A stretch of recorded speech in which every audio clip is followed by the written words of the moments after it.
December 17th, 1986, Dumont, New Jersey. Richard Kuklinski sits in his car outside a public park. He's meeting someone who says he can get him cyanide. Good quality, pure, the kind that kills fast. Kuklinski needs it for work. He's been killing people for 30 years. Guns, knives, tire irons, plastic bags. He's used everything.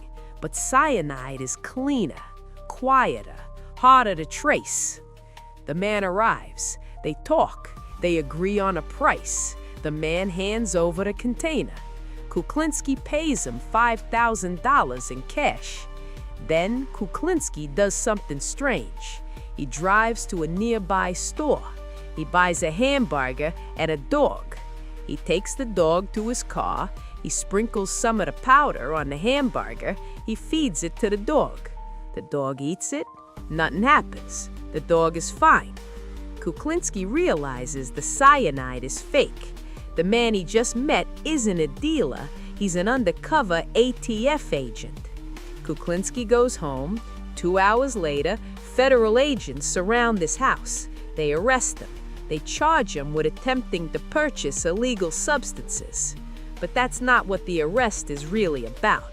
The ATF has been investigating Kuklinski for 18 months. They know he's not just a drug dealer or a weapons buyer. They know he's one of the most prolific contract killers in American history. This is the story of Richard Kuklinski.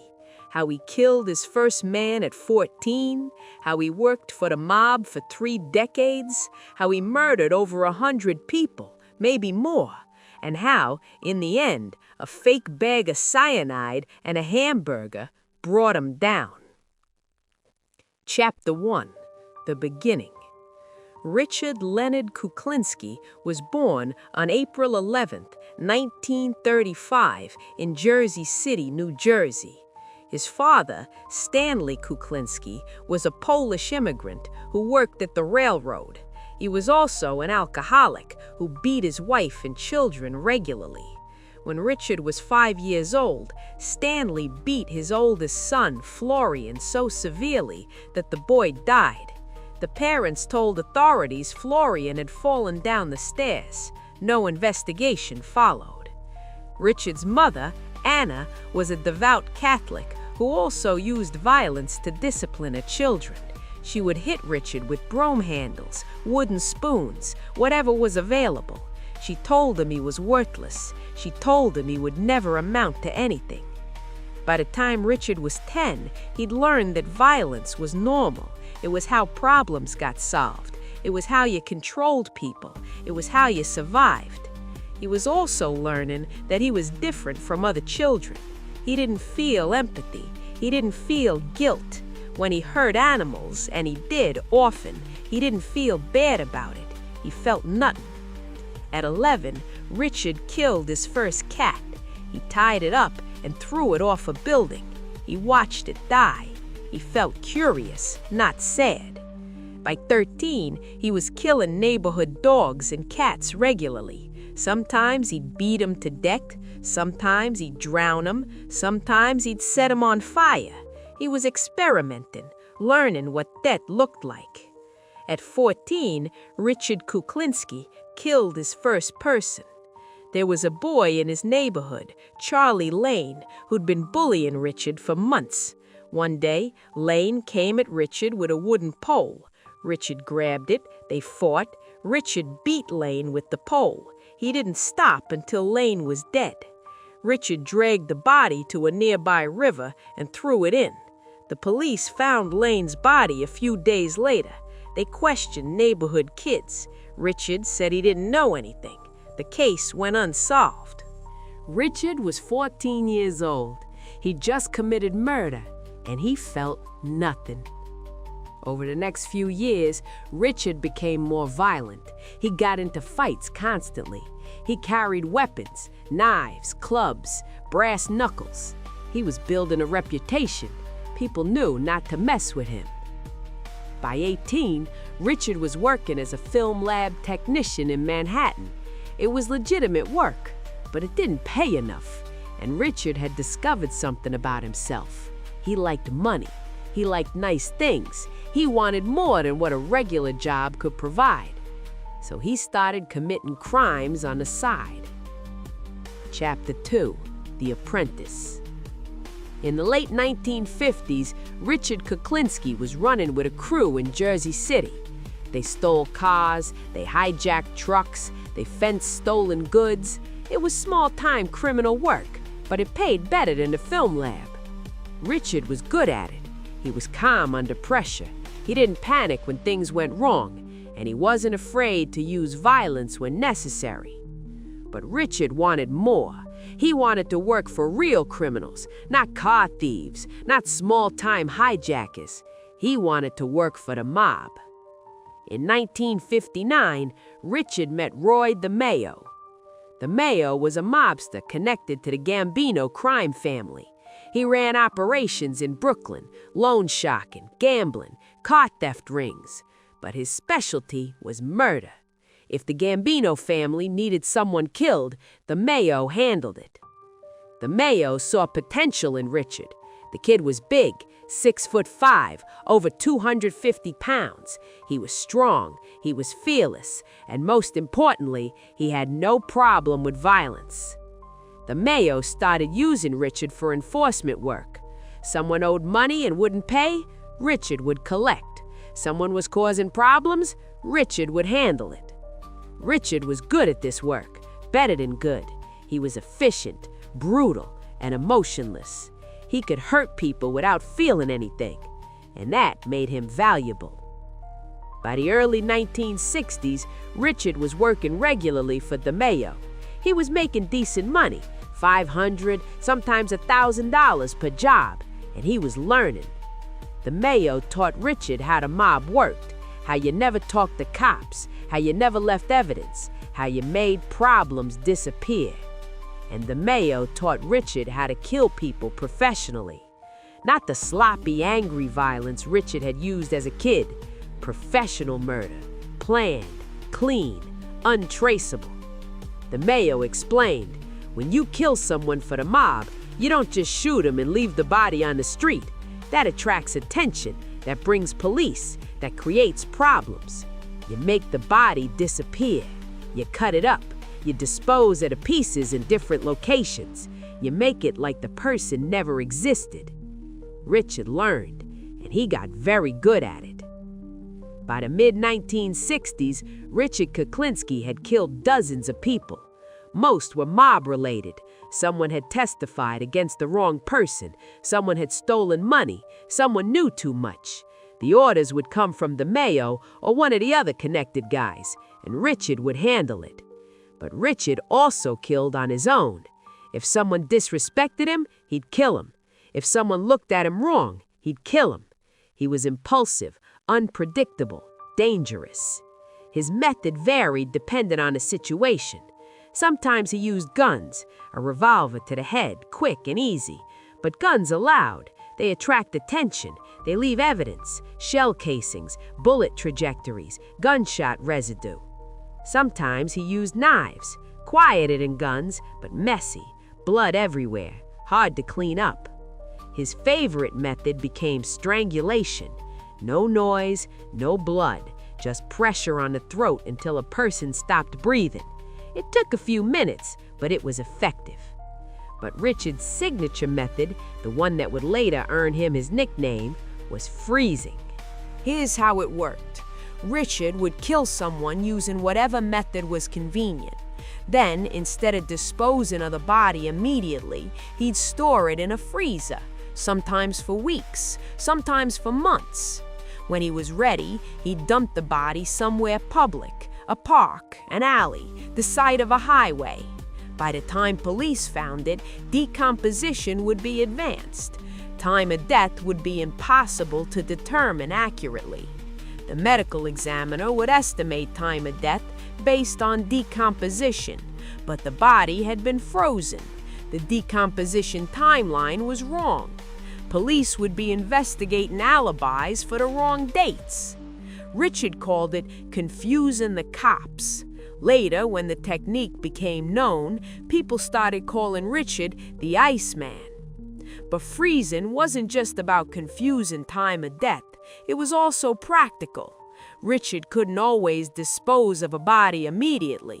Maybe the police were watching, maybe the weather was bad, maybe he just didn't feel like dealing with it that day. So he'd freeze the body and handle it later. By the early 1970s, Richard Kuklinski had perfected his craft. He was one of the most reliable contract killers in the New York area, and he was making good money, $10,000, sometimes $20,000 per hit.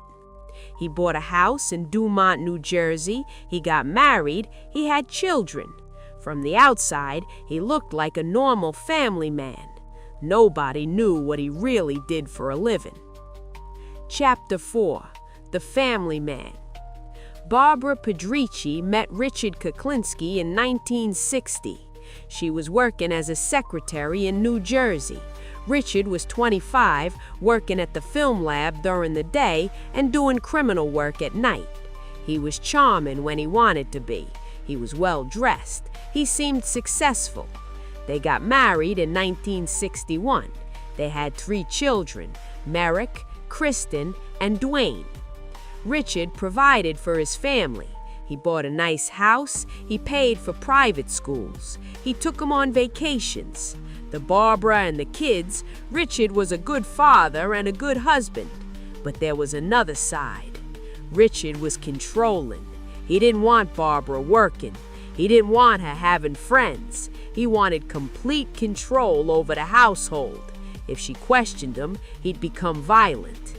He hit her, not constantly, but enough that she was afraid of him. Enough that she learned not to ask questions, not to challenge him, not to wonder where he went at night, or why he sometimes came home with blood on his clothes. The children saw glimpses of their father's violence. They saw him hurt their mother. They saw him explode in rage over small things. But they also saw him buy them presents, take them to amusement parks, act like a loving father. Richard lived 2 lives. During the day, he was Richard Kuklinski, family man from Dumont. At night, he was the Iceman, contract killer for the mob. He was meticulous about keeping these lives separate. He never brought his work home. He never talked about what he did. He never let his family meet the people he worked with. But maintaining this double life required constant vigilance, and it was exhausting. By the mid-1970s, Richard was killing regularly, 2, sometimes 3 people per month. Some jobs were contracted through the mob. Some were personal. People who disrespected him, cut him off in traffic, looked at him wrong. Richard later claimed he killed over 100 people, maybe more. He couldn't remember exactly. After a while, he said, they all blurred together. Law enforcement had no idea. Richard had no criminal record for murder. He'd never been arrested for homicide. He was a suspect in a few missing persons cases, but nothing ever stuck. He was invisible, and that's exactly what he wanted. Chapter 5. The Partners. In the late 1970s, Richard Kuklinski started working with a partner. His name was Robert Prongi. He was known as Mr. Softy because he drove an ice cream truck. But Prongi wasn't selling ice cream. He was another contract killer. Prongi had been military, special forces, or intelligence, Richard thought, though Prongi never confirmed it. He knew things, advanced killing techniques, poisons, explosives, how to make things look like accidents. Prongi taught Richard about cyanide. Cyanide is a poison that kills fast. You can put it in food, in drinks, in aerosol sprays. The victim doesn't taste it. They don't see it. They just collapse and die. It looks like a heart attack. Richard loved this. No noise, no mess, no evidence. Just a sudden death that looked natural. Prongi showed Richard how to get cyanide, how to prepare it, how to dose it correctly. They started using it on jobs together. But the partnership didn't last long. In 1984, Robert Prangi disappeared. His body was found weeks later in his ice cream truck, parked in a New Jersey lot. He'd been shot multiple times. Richard later claimed he killed Prangi. He said Prangi had become unreliable, paranoid. He said Prangi was going to talk to the police, so Richard killed him first. Or maybe Prangi was killed by someone else. Richard's stories changed over the years. He lied constantly, exaggerated, made himself sound more dangerous than he was. But whether Richard killed Prangi or not, one thing was clear. Richard had learned everything Prangi could teach him, and now Richard was using cyanide regularly on his jobs. Chapter 6. The Mistakes. By the mid-1980s, Richard Kuklinski was getting sloppy. He'd been killing people for 30 years. He'd gotten away with it for 3 decades, never been caught, never been seriously investigated. He thought he was untouchable, but he was making mistakes. In 1980, Richard killed a man named George Malaband. Malaband was a small-time drug dealer who owed Richard money. Richard shot him and dumped the body. The problem, witnesses saw Richard's car near the crime scene. Police questioned Richard. He had an alibi. He said he was home with his family. The police couldn't prove otherwise, but now Richard was on their radar. In 1982, Richard killed a man named Louis Mazgai. Mazgai was a drug dealer who'd crossed Richard in a business deal. Richard shot him and froze the body. But Richard made an error. He kept the body frozen for too long, over 2 years. When he finally dumped it, the decomposition was wrong. Medical examiners could tell the body had been frozen. They started calling the killer the Iceman in the press. Police didn't know who the Iceman was, but they knew he existed, and they started looking. In 1983, Richard killed a man named Paul Hoffman. Hoffman was involved in a fraudulent film deal. Richard strangled him and dismembered the body, disposing of the parts in multiple locations. But Richard got careless. He used Hoffman's credit cards. He made purchases. He left a trail. Police tracked the card usage back to New Jersey, back to Dumont. They didn't have enough to arrest Richard, but they were getting closer. And then Richard made his biggest mistake. He started working with undercover agents. Chapter 7. The Investigation. In 1985, the New Jersey State Police and the ATF started a joint investigation into Richard Kuklinski. They knew he was involved in criminal activity. They suspected he was connected to multiple murders, but they had no proof, no witnesses, no physical evidence, just suspicions. They needed him to incriminate himself. So they sent in an undercover agent named Dominic Polifrone. Polifrone's cover story was simple. He was a hitman looking for work. He'd heard Richard was connected. He wanted to buy weapons, maybe do some jobs together. Polifrone approached Richard through a mutual contact. He introduced himself. He said he needed guns. Could Richard help? Richard was suspicious at first. He didn't know this guy. He didn't trust him. But Polifrone was convincing. He knew the language. He knew the right people to mention. He seemed legitimate. Richard agreed to meet. Over the next 18 months, Polifrone and Richard met regularly. They'd have drinks. They'd talk. Polifrone would ask about weapons, about jobs, about people who needed killing. And Richard talked. He couldn't help himself. He liked to brag. He liked to tell stories about people he'd killed, jobs he'd done, techniques he perfected. Polifrone was wearing a wire. Every conversation was recorded.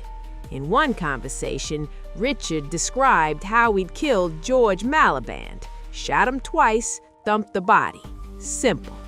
In another conversation, Richard talked about cyanide. He said he could kill someone with cyanide and it would look like a heart attack. No evidence, no investigation, just a sudden death. Polifrone asked if Richard could get him some cyanide. Richard said yes. That's when the investigation shifted. Now they had Richard on tape offering to provide illegal poisons. That was a crime they could prove. That was enough to arrest him. But they wanted more. They wanted Richard to incriminate himself on murder charges, not just weapons and poison charges. So Palafrone asked Richard to kill someone. He said he needed a problem taken care of, a guy who was causing trouble. Could Richard handle it? Richard said yes. He quoted a price, $50,000. He said he'd make it look like an accident, clean and professional. Palafrone agreed. He said he'd set up a meeting with the target. When Richard showed up, they'd arrest him. But before that meeting could happen, Richard needed to buy the cyanide. Chapter 8. The Arrest. December 17th, 1986. Richard Kuklinski meets Dominic Palafrone at a park in Dumont. Palafrone says he has the cyanide Richard wanted. Pure stuff. $5,000. Richard brings the cash. They make the exchange. But Richard is cautious. He's been doing this for 30 years. He doesn't trust easily. So he decides to test the product. He drives to a store. He buys a hamburger. He buys a dog from someone nearby. Just a random dog, probably a stray. He sprinkles some of the powder on the hamburger. He feeds it to the dog. He waits. The dog eats it. The dog is fine. Richard realizes he's been set up. The cyanide is fake. Palafrone is a cop. He goes home. What else can he do? If he runs, he looks guilty. If he stays, maybe they don't have enough to arrest him. 2 hours later, federal agents surround Richard's house. They have arrest warrants. They have evidence. 18 months of recorded conversations, testimony from Palafrone, proof that Richard attempted to purchase illegal substances and conspired to commit murder. Richard is arrested. Barbara and the kids watch as agents take him away in handcuffs. At the police station, Richard refuses to talk. He asks for a lawyer. The agents tell him they have him on tape.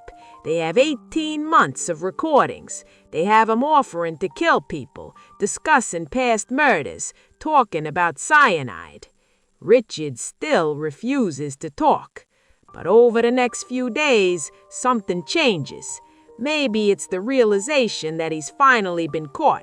Maybe it's the fact that his family now knows what he really is. Maybe he just wants to tell his story. Richard starts talking. And once he starts, he doesn't stop. Chapter 9. The Confessions. January 1987. Essex County Jail, New Jersey. Richard Kuklinski sits across from two psychiatrists, Dr. Park Dietz and Dr. Michael Baden. They're interviewing him for a psychiatric evaluation. They want to understand him. They want to know why he killed so many people. Richard tells them everything. He talks about his childhood, the beatings from his father, the abuse from his mother, the killing of neighborhood animals, the first murder at 14. He talks about Roy DeMeo, how DeMeo taught him to kill professionally, how he worked for the mob for decades, how he killed anyone they told him to kill, no questions asked. He talks about his methods, the guns, the knives, the strangulation, the freezing technique that earned him his nickname. He talks about specific murders, George Maliband, Louis Masgay, Paul Hoffman, dozens of others. Some he remembers clearly, some are vague, some he's forgotten entirely. The psychiatrists ask him, "How many people did you kill?" Richard says, "I don't know, over 100, maybe more. After a while, I lost count." They ask him, "Did you feel anything when you killed them?" Richard says, "No, nothing. It was just a job." They ask him, "Do you feel remorse now?" Richard says, "No. They were just targets. They weren't people to me." The psychiatrists conclude that Richard is a psychopath. He lacks empathy. He has no conscience. He's incapable of feeling guilt or remorse for his actions. But Richard is also intelligent. He's articulate. He understands right and wrong intellectually, even if he doesn't feel it emotionally. He knows what he did was wrong. He just don't care. Meanwhile, prosecutors are building their case. They have the recordings from the undercover operation. They have Richard's confession to multiple murders. They have forensic evidence linking Richard to several crime scenes. But there's a problem. Most of the bodies are gone. Richard disposed of them too well. Without bodies, it's hard to prove murder. The prosecutors decide to focus on 5 cases where they have strong evidence. 1. George Maliband, shot in 1980, body found. Witnesses place Richard near the scene. 2. Louis Masgay, shot in 1981, body frozen and dumped in 1983. Richard confessed to this murder on tape. 3. Paul Hoffman, strangled in 1983, body dismembered. Richard used Hoffman's credit cards, creating a financial trail. 4. Gary Smith, killed in 1982. Richard confessed to this murder during interrogation. 5. Daniel Deppner, killed in 1983. Richard confessed to this murder as well. 5 murder charges. If convicted on all counts, Richard would face life in prison. The trial was scheduled for 1988. Chapter 10. The Trial. March 1988. New Jersey Superior Court. The trial of Richard Kuklinski begins. The prosecution is led by Deputy Attorney General Robert Carroll. The defense is led by Neil Frank. The prosecution strategy is simple. Present the evidence, play the recordings, show the jury what Richard said in his own words. They called Dominic Polifrone to the stand. Polifrone testifies about his 18 months undercover with Richard. He describes the conversations. He describes Richard's offers to provide weapons, poison, and murder for hire. They play the recordings. The jury hears Richard's voice. They hear him talking about killing people. They hear him offering to commit murder. They hear him discussing cyanide. The prosecution calls forensic experts. They present evidence from the crime scenes. They present financial records showing Richard using Paul Hoffman's credit cards. They present testimony from witnesses who saw Richard near the George Maliband crime scene. The defense's strategy is more complicated. They can't deny the recordings. Richard's voice is clearly identifiable. They can't deny the confessions. Richard admitted to the murders. So, they argue diminished capacity. They say Richard is mentally ill. They say he's an antisocial personality disorder, borderline personality disorder, paranoid personality disorder. They say he's not fully responsible for his actions. They call their own psychiatrist, who testifies that Richard suffers from multiple mental disorders.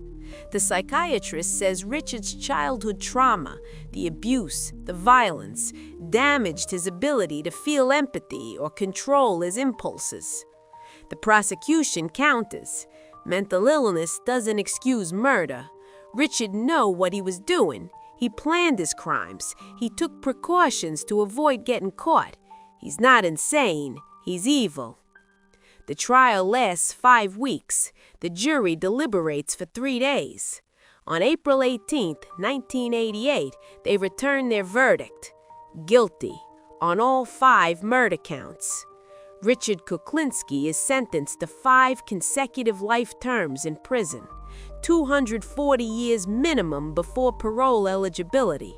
He's sent to Trenton State Prison in New Jersey. Chapter 11. The Interviews. In prison, Richard Kuklinski became famous. Documentary filmmakers wanted to interview him. Authors wanted to write books about him. Journalists wanted his story. Richard agreed. He liked the attention. He liked talking about himself, and he had nothing else to do. In 1991, HBO produced a documentary about Richard called The Iceman Tapes: Conversations with a Killer. The filmmaker, James Tabor, interviewed Richard extensively in prison. In the interviews, Richard talked about his childhood, his murders, his methods. He was calm, almost casual as he described killing over 100 people. He told stories, the time he killed a man just to see what it felt like, the time he killed someone for cutting him off in traffic, the time he fed a man alive to rats just to see how long he'd survive. Some of these stories were true, some were exaggerated, some were completely fabricated. Richard lied constantly. He made himself sound more dangerous than he was. He enjoyed the fear he created. But some details were verifiable. Forensic evidence supported some of his claims. Police found bodies in locations Richard described. Families of missing persons identified victims based on Richard's descriptions. The documentary aired in 1992. It was watched by millions. Richard Kuklinski became known as one of the most prolific serial killers in American history. A second documentary followed in 2001, The Iceman Tapes, Conversations with a Killer Part 2. More interviews, more stories, more lies mixed with truth. Richard claimed he'd killed 100 people, maybe 200. He claimed he'd worked for all 5 New York crime families. He claimed he'd killed Jimmy Hoffa, though no evidence supported this. Law enforcement believed he'd killed between 60 and 100 people, maybe more. It was impossible to verify exact numbers. Too many bodies were never found. Too many murders were never reported. But Richard didn't care about accuracy. He cared about his reputation. He wanted to be remembered as the most dangerous killer who ever lived. And in a way, he succeeded. Chapter 12. The Family. Barbara Kuklinski filed for divorce in 1988, shortly after Richard's conviction.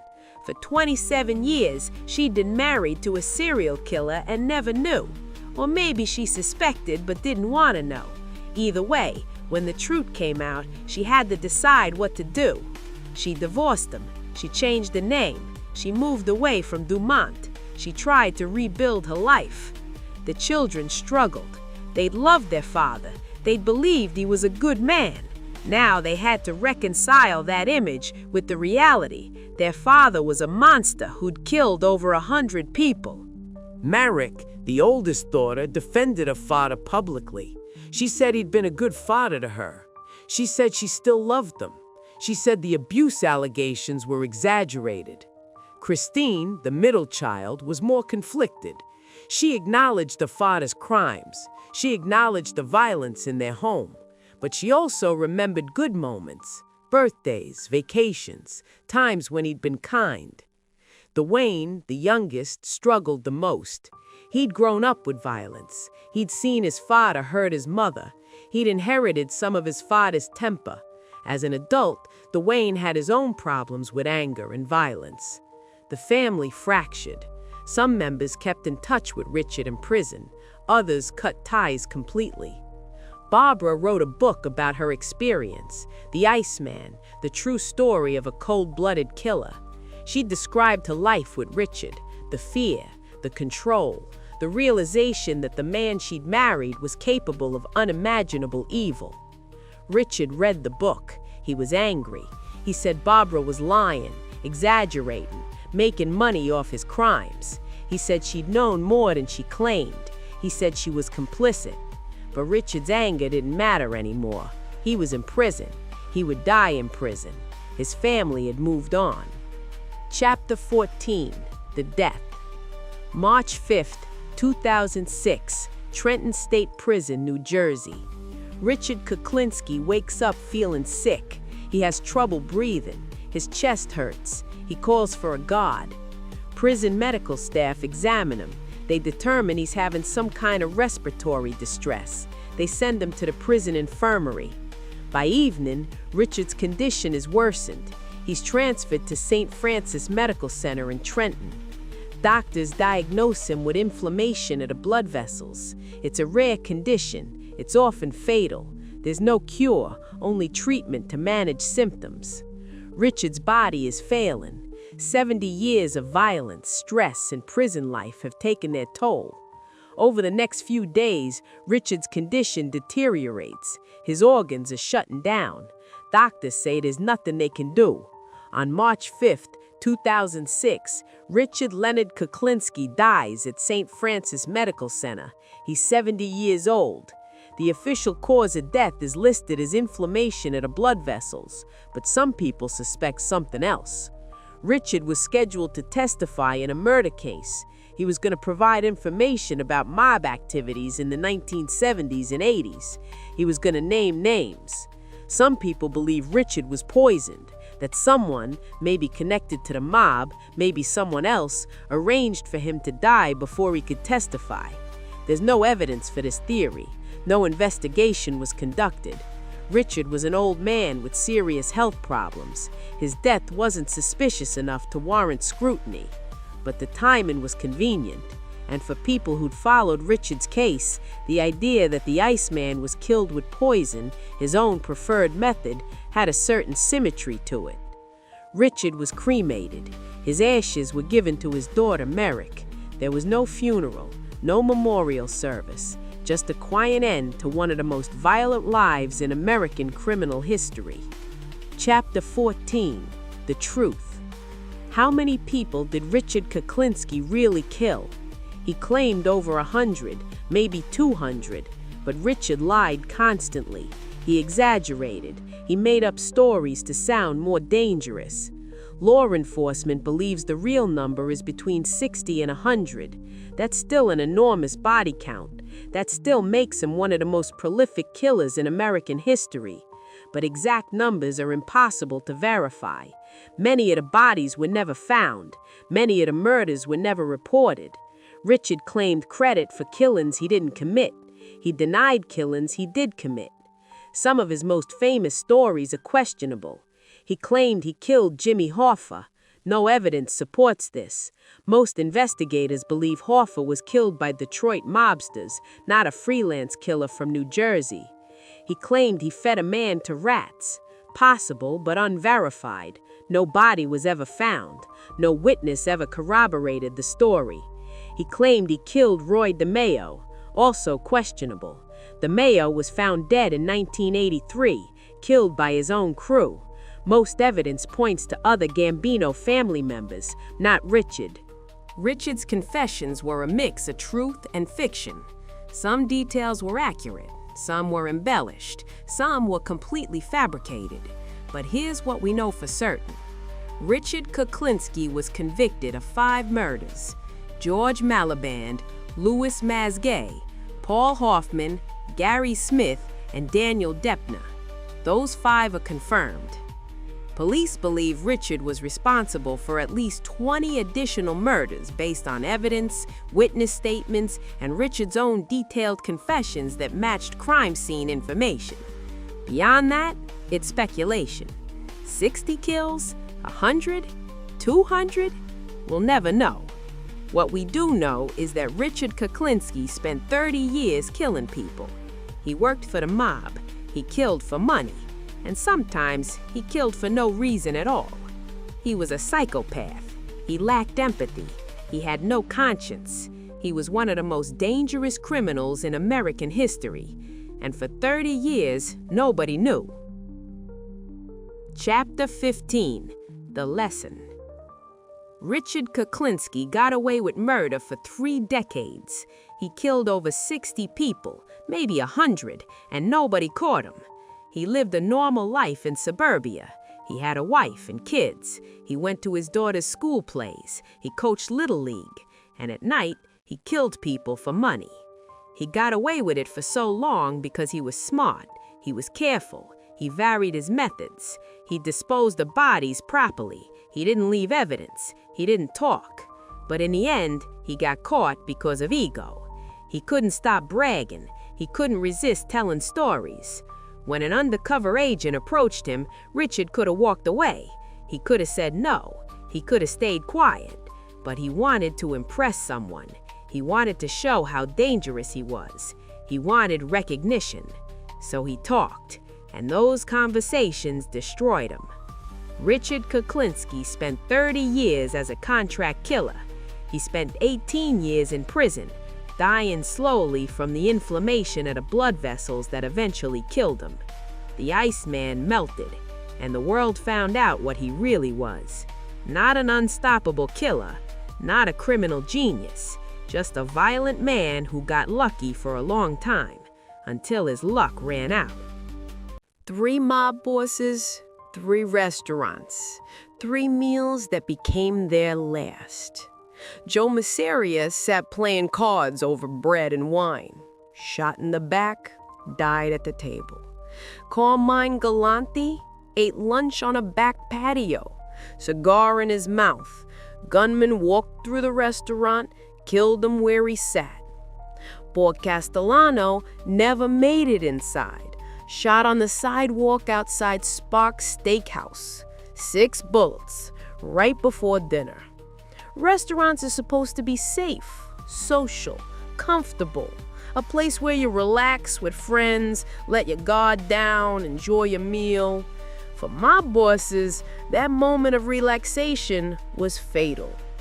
This is the story of 3 powerful men who controlled cities, who survived gang wars, who ordered countless murders, but couldn't survive dinner. Giuseppe Joe the Boss Masseria ran New York's largest crime family in the 1920s. He controlled the Italian lottery, gambling operations, extortion rackets across Manhattan and Brooklyn. But by 1930, he was fighting a war, the Castellamirese War. Salvatore Maranzano, a rival boss, wanted control of New York's criminal operations. The war lasted over a year, dozens dead. Masseria's own lieutenant, Charles Lucky Luciano, was tired of the violence. The war was bad for business. Luciano wanted it to end. So he made a deal with Maranzano. He'd betray Masseria. In exchange, the war would stop. April 15th, 1931, around 3 p.m. Luciano invited Masseria to lunch at Nuova Villa Tomorrow, a restaurant at 2715 West 15th Street in Coney Island, one of Masseria's regular spots. Masseria arrived in his steel-armored sedan with 2 bodyguards. They sat at a table in the back. Luciano was already there. Masseria ordered light. Bread, wine, coffee, nothing heavy. They ate, then settled into a game of pinochle. Cards shuffled, bets made. The restaurant owner, Gerardo Scapato, walked over, told his mother-in-law to stay in the kitchen. Then he left the building, just walked out. That was the signal. As Masseria focused on his cards, Luciano excused himself, said he needed to use the bedroom. The moment Luciano left the table, 4 gunmen burst in. Albert Anastasia, Vito Genovese, Joe Adonis, and Benjamin Bugsy Siegel. They opened fire from behind. 20 shots fired from .32 and .38 caliber pistols. 5 bullets hit Masseria, 4 in the back, 1 in the head. Masseria slumped forward, his body slammed into the table, then fell to the floor, that instantly. The gunman ran out, jumped into a stolen car. Ciro, the artichoke king, Terranova, was supposed to drive, but he froze. Siegel had to shove him out of the driver's seat and take over. Police arrived, found Masseria's body on the floor, blood everywhere. Cards scattered. The famous crime scene photo shows him lying on his back, eyes closed, an ace of spades between his fingers. That ace was likely planted by a photographer, but Masseria had been playing pinochle when he was shot. The cards were real, the game was real. His autopsy showed he died on an empty stomach. The bread, wine, and coffee he'd ordered, he never ate them. He'd been too focused on the card game. No witnesses came forward. Nobody saw anything. Luciano was detained for questioning. He'd been in the bathroom, Didn't see who did it. Nobody was ever convicted. The Castellamirese War ended immediately. Maranzano took control. Luciano became his right-hand man. 5 months later, Maranzano would be murdered too. Luciano behind it. Number 2. Carmine Galanti, July 12, 1979. Carmine Galanti had been imprisoned from 1962 to 1974 on narcotics charges. When he got out, he took control of the Bonanno family. Galanti was greedy. He wanted to dominate the heroin trade, import directly from Sicily, cut out the middlemen, keep all the profits. The other families didn't like this. The Commission, the ruling body of New York's 5 families, believed in sharing, cooperation. Galanti refused. He acted like he didn't answer to the Commission, like he was untouchable. July 12th, 1979, early afternoon. Carmine went to lunch at Joe and Mary's Italian-American restaurant on Knickerbocker Avenue in Brooklyn, a regular spot. He'd been there many times. He sat on the back patio with 3 other men. His bodyguard, Leonardo Coppola, restaurant owner, Giuseppe Turano, and another associate, Baldassare Amato. They ordered food, wine. Galanti lit his trademark cigar. He always had a cigar. It was part of his image. They ate, talked, relaxed. A pleasant summer afternoon. Then 3 masked gunmen walked through the restaurant, burst onto the back patio, guns out. They opened fire. Shotgun blasts, pistol shots. Galanti was hit multiple times. So was Coppola. So was Turano. Amato dove under the table, untouched, because he was in on it. The shooting lasted seconds. The gunman ran back through the restaurant, jumped into a blue car, sped away. Police arrived to a massacre. Galanti was lying on his back, eyes open, his trademark cigar still clenched between his teeth, blood everywhere, wine glasses shattered, food scattered. The crime scene photo became iconic. Galanti dead, cigar in mouth. The image perfectly captured the brutal reality of mob violence. Coppola died at the scene. Turano died at the scene. Amato survived because he'd been part of the plot. The hit was ordered by the Commission. All 5 families agreed. Galanti had to go. His greed, his refusal to share, his disrespect, it couldn't continue. The Bonanno family members who carried out the hit were rewarded. Philip Rusty Rastelli took over as boss. The family got back in line. Number 3. Paul Castellano, December 16, 1985. Paul Castellano became boss of the Gambino family in 1976. He was different from most mob bosses. He preferred white-collar crime, construction racketeering, labor unions, legitimate-looking businesses. He made millions, but younger members of the family resented him. They wanted to deal drugs. Castellano had banned it. They also thought he was out of touch, too corporate. John Gotti, a capo in the Gambino family, decided to take over. December 16, 1985, Manhattan, 6 p.m., rush hour. Castellano and his underboss, Thomas Bellotti, were going to dinner at Spark Steakhouse, a nice restaurant on East 46th Street. The street was packed. Holiday shoppers, commuters, busy, crowded. Castellano's black Lincoln pulled up. Bellotti was driving. Castellano sat in the passenger seat. They parked, started to get out. 4 men in identical trench coats and fur hats approached, calmly. They pulled out guns. 6 shots hit Castellano, 2 in the body, 4 in the head. He collapsed onto the sidewalk. dead instantly. Bellotti tried to react. Too late. He was shot multiple times, died next to Castellano. The gunman walked away, didn't run, just walked, disappeared into the crowd of holiday shoppers. John Gotti watched from a car parked across the street. He wanted to make sure it was done right. Once he saw both men down, he drove away. Police arrived to find two bodies on a Manhattan sidewalk during rush hour in front of one of the city's most popular steakhouses. Blood everywhere. Shocked bystanders. The hit made headlines. Mob boss gunned down in Midtown Manhattan. The audacity shocked people. The location, the timing, the public nature of it. Gotti took over the Gambino family immediately.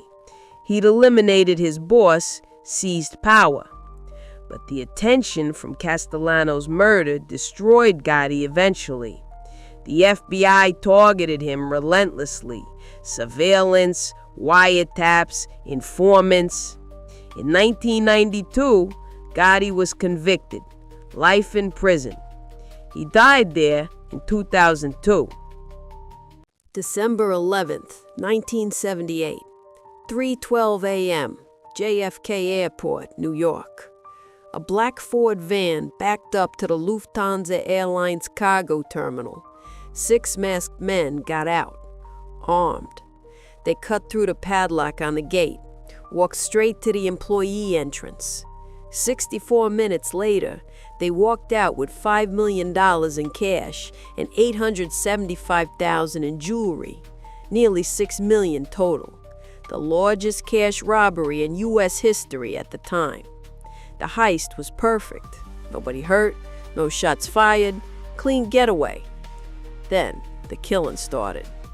Within 6 months, at least 10 people connected to the heist were dead, shot in the head, strangled, dismembered, disappeared. Jimmy the Gent Burke decided that dead men can't testify, can't spend money, can't draw FBI attention. So he killed them all, one by one. This is the story of the Lufthansa heist, how $6 million turned into a death sentence for almost everyone who touched it. The airport. JFK Airport in the 1970s was a gold mine for organized crime. Jimmy Burke ran operations for the Lucchese Hamley out of Robert's Lounge, a bar in Queens. His crew specialized in hijacking trucks leaving the airport, 2 or 3 per week. Henry Hill worked with Burke. He'd been stealing from airlines since the early 70s. In 1978, they heard about Lufthansa. The tip. Louis Werner worked at the Lufthansa cargo terminal, cargo supervisor, 40 years old, degenerate gambler. Werner owed $20,000 in gambling debts to Martin Krugman, a bookmaker who owned a wig shop in Queens. He couldn't pay, but Werner had information. Once a month, Lufthansa flew in massive amounts of U.S. currency from Germany. American servicemen and tourists exchanged their dollars overseas. Those bills flew back to JFK. The money would sit in the vault overnight until Brink's trucks picked it up the next morning. Sometimes the cash would arrive after the last Brink's truck left. It would sit in the vault until the next business day. Vulnerable. Werner knew the security systems. He knew the schedules. He knew exactly when the vault would be full and security would be light. Werner approached Krugman, offered to trade the information for his debt. Krugman took the information to Henry Hill. Hill took it to Jimmy Burke. Burke assembled his team. The crew. Tommy DeSimone, Burke's most violent enforcer, explosive temper, had killed multiple people. Angelo Seppi, experienced thief, calm under pressure. Louis Cafora, 300 pounds, known as roast beef.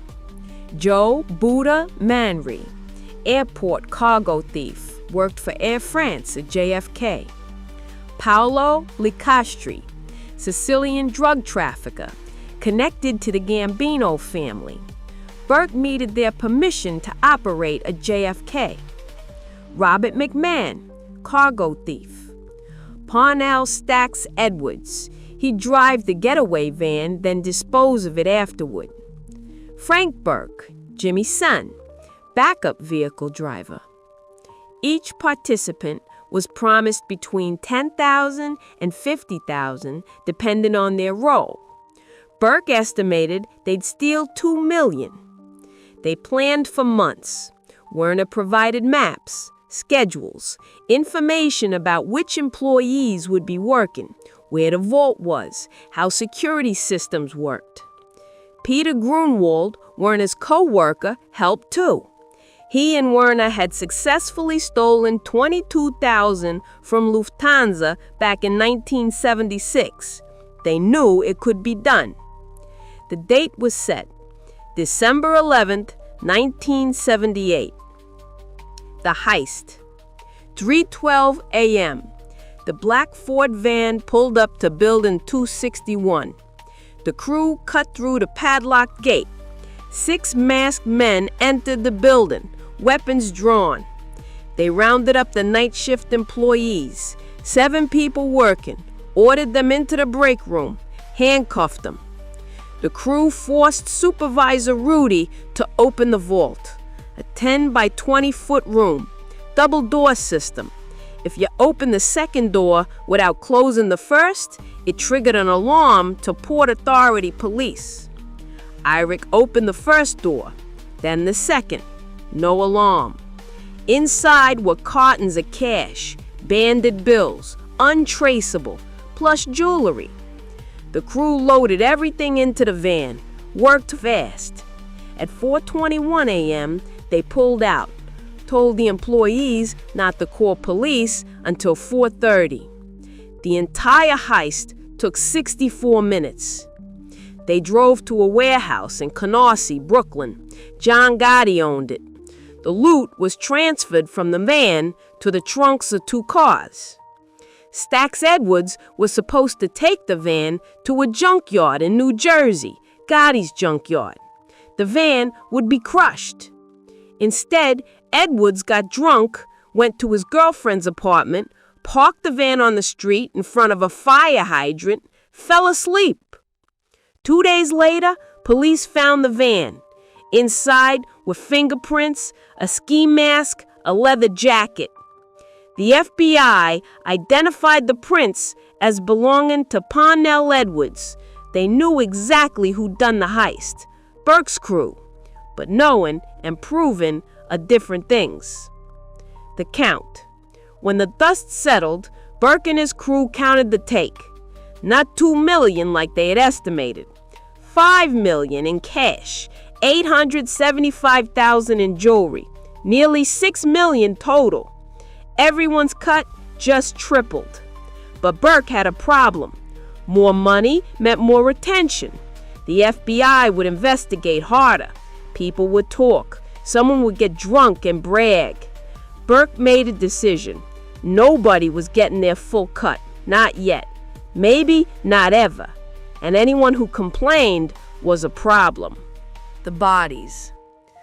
Parnell Stacks Edwards was first. He'd failed to destroy the van. His fingerprints led the FBI straight to the crew. Burke ordered Tommy DeSimone to kill him. December 18th, 1 week after the heist, Edwards was hiding at his girlfriend's apartment. DeSimone and Seppi showed up, shot him 5 times in the head. Martin Krugman was next, the bookmaker who'd brought the tip to Henry Hill. Krugman kept demanding his cut, loudly, where people could hear. January 6th, 1979, less than a month after the heist, Krugman disappeared. His body was never found. Henry Hill later claimed Burke and Seppi killed and dismembered him. Louise Roast Beef Kafora was told to lay low, don't spend money.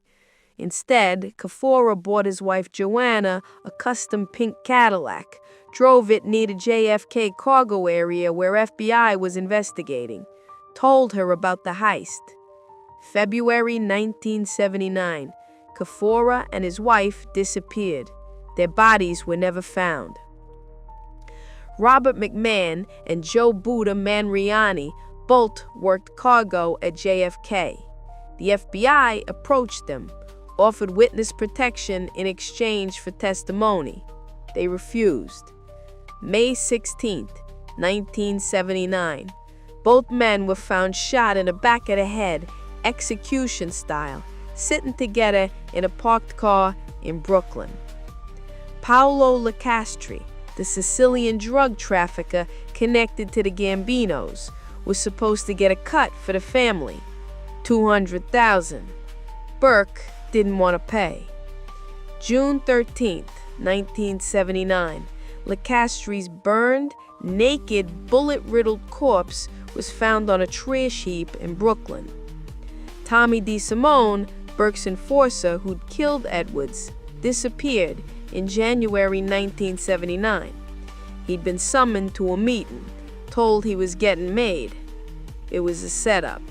DeSimone had killed the made man years earlier without permission. The Gambino family wanted revenge. They killed DeSimone. His body was never found. By summer 1979, at least 10 people connected to the heist were dead and missing. Louis Werner. The FBI couldn't connect Burke directly to the heist, but they had Werner, the inside man. Werner had been bragging, telling people at bars. His local barman knew. The FBI arrested him, February 1979. Werner was the only person who faced charges initially. He was convicted in April 1980, sentenced to 15 years. But Werner had never met Burke, couldn't identify the gunman. He dealt through intermediaries, Krugman, Hill, never Burke directly. Werner went to prison. Everyone else stayed free. Henry Hill flips. April 1980. Henry Hill was arrested on narcotics charges, unrelated to Lufthansa. Hill was facing serious crime, but he had another problem. He was convinced Burke was planning to kill him next. Burke had killed everyone connected to Lufthansa. Hill knew how Burke operated. Dead men don't talk. Hill made a choice, enter witness protection, testify against everyone. The FBI gave Hill immunity. He told them everything, not just Lufthansa, every crime he'd been a part of for 20 years. Hill's testimony led to convictions. Burke was sentenced for the Boston College point-shaving scheme and for an unrelated murder. Never for Lufthansa. The evidence wasn't there. Paul Vario was convicted of racketeering, died in prison in 1988. Burke died in prison in 1996, lung cancer, age 64. He never faced charges for Lufthansa or the murders. Vincent Asaro. Decades passed. The Lufthansa heist became legend, depicted in the book Wise Guy, then in the movie Goodfellas in 1990. Then, in 2014, the FBI made a move. They arrested Vincent Asaro, 80 years old, a capo in the Bonanno family. Asaro had allegedly helped organize the Lufthansa heist. His cousin testified against him, wore a wire, recorded Asaro talking about the heist. On the tapes, Asaro complained that Burke kept everything, that they never got our right money, what we were supposed to get. November 12, 2015. The jury delivered their verdict. Not guilty. Acquitted of all charges. The jury didn't believe his cousin. Asaro walked free.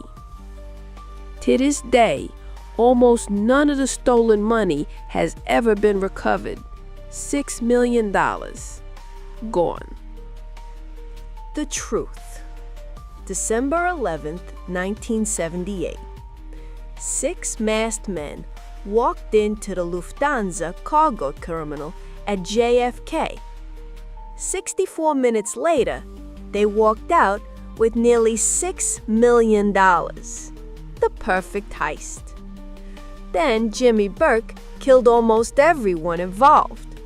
At least 10 people. Shot, strangled, dismembered, disappeared. Stax Edwards failed to dispose of the van. Dead. Krugman complained too loudly. Dead. Kafora bought a pink Cadillac and bragged.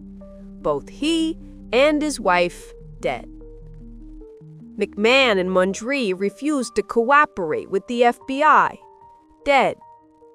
Lecastre wanted his family's cut. Dead. The only people who survived were the ones who stayed completely silent or rented witness protection.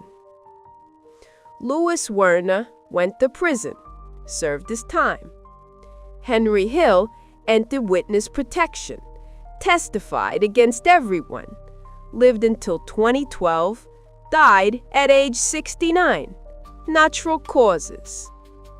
Jimmy Burke died in prison, never convicted for Lufthansa, never convicted for the murders. But everyone knew. Vincent Asaro walked free in 2015, 80 years old, acquitted. The Lufthansa heist was the largest cash robbery in U.S. history in 1978. It remained unsolved for decades. But the truth is simpler. $6 million, at least 10 bodies, and a mastermind who understood that the only way to keep a secret is to make sure nobody's left alive to tell it. January 11th, 1970, Tulane Stadium, New Orleans, Super Bowl IV, the Minnesota Vikings against the Kansas City Chiefs. Over 80,000 fans packed the stadium, millions more watching on television. The Vikings were 12.5-point favorites. Most experts thought the Chiefs didn't have a chance. But back in Kansas City, something unusual was happening. Local gamblers were betting on their hometown team, pouring money on the Chiefs, thousands of dollars, despite the odds. And the mob couldn't balance the books. At the Trap on 5th and Troost, Nick Savella's gambling operation was in crisis. Too much money on Kansas City, not enough on Minnesota. If the Chiefs won, the mob would lose a fortune. Frank Dusa, the soldier running the books, made a phone call. He needed to tell Nick Savella they had a problem. But what neither of them knew was that the FBI had bugged the phone 3 months earlier. They were recording every word. That phone call would lead to Savella's conviction 7 years later. It would help dismantle the Kansas City mob's power. All because of a Super Bowl bet. Nick Savella. Nick Savella was born in Kansas City on March 19, 1912. Sicilian immigrant parents, North End Italian neighborhood. First arrest at age 10. By age 20, arrests for auto theft, gambling, robbery. In 1932, 2 months in prison for bootlegging. By the 50s, Savella dominated Kansas City. Illegal gambling, loan sharking, protection rackets, political connections. In 1957, he attended the Appalachian meeting. Police stopped him at a nearby train station. Authorities now knew he was connected nationally. In 1959, Nevada banned him from every casino in the state. Through the 60s and 70s, his organization controlled casino skimming in Las Vegas, the Tropicana, the Stardust, millions stolen, money flowing back to Kansas City, Chicago, Milwaukee, Cleveland. But in 1970, his operation hit an unexpected problem. His hometown football team made it to the Super Bowl. The gambling problem. The mob doesn't gamble. When you place a bet with a bookie, you're betting against other gamblers. The bookie's the middleman. He wants equal money on both sides. The mob makes money from the vigorish, the vig, a 10% surcharge on losing bets. But when money gets unbalanced, when too many people bet on one side, the bookie is exposed. That's when bookies lay off bets. They transfer some to another bookie in another city, spread the risk.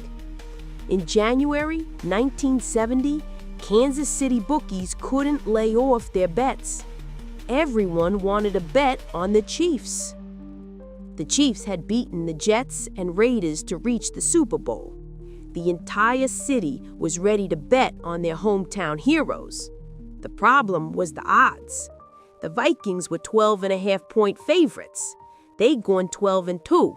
They had the Purple People Eaters defense. Sports writers thought the Chiefs would get destroyed, but Kansas City fans didn't care. They were betting on their team. Thousands of dollars pouring into mob bookmaking operations. Frank Tosa ran gambling for Nick Savella. He watched the bets come in, almost all on Kansas City. He couldn't lay off enough action. By game day, Tosa couldn't cover more than $47,360 in bets, over $300,000 in today's money. If the Chiefs won, the mob would take a massive loss. The Trap. The Trap was at 5th and Troost in Kansas City, also known as the Northview Social Club, a mob hangout. It had a payphone. Mobsters used it to discuss gambling operations. In October 1969, FBI agents installed the wiretap on that phone. They disguised as telephone workers, climbed the pole, installed the device. Wiretaps were new. The federal wiretap law had only passed in 1968. FBI agents monitored the phone, hoping to catch conversations about mob violence, internal conflicts. What they got was something bigger. The phone call. Frank Tosa called Nick Savella. The FBI was listening. Tosa explained the situation. Bets overwhelmingly on Kansas City. Can't lay off enough action. We're exposed. Savella got on the phone. The FBI heard his voice, clear, discussing the gambling operation. What are you doing about all this? Tosa explained the amount they couldn't cover, $47,360. They're trying to find bookies in other cities, but the game's in ours. Savella stayed on the line, discussing strategy. The FBI agents couldn't believe it. Nick Savella had been careful for years, kept his distance. Now he'd incriminated himself directly, discussing illegal gambling, using specific numbers. First-time law enforcement had direct evidence linking Nick Savella to organized crime. The game. The Chiefs won 23-7. They dominated the Vikings. Quarterback Lem Dawson completed 12 of 17 passes for 142 yards and a touchdown. The defense held Minnesota to only 67 rushing yards, forced 3 interceptions. The Vikings couldn't score until the second half. By then, Kansas City was up 16-0.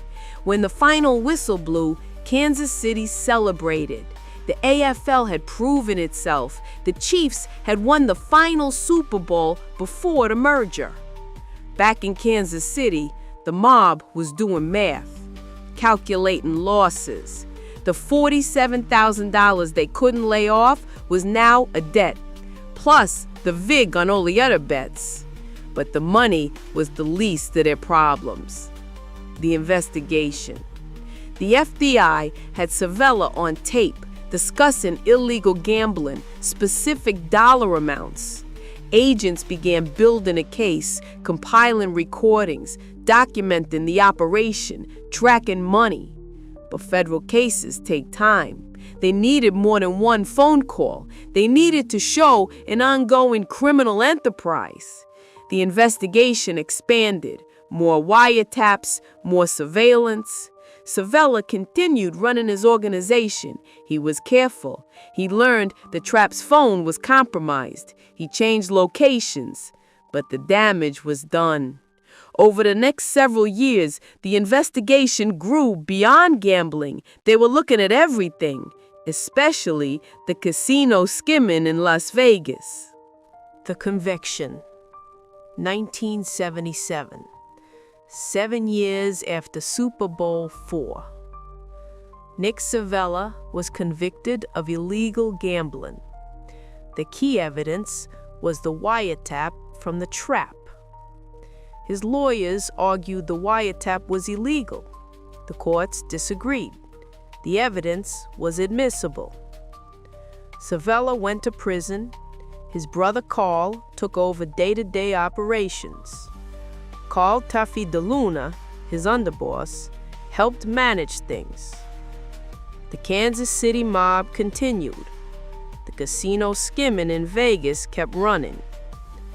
But the Super Bowl wiretap had proven Savella could be caught, that prosecutions were possible.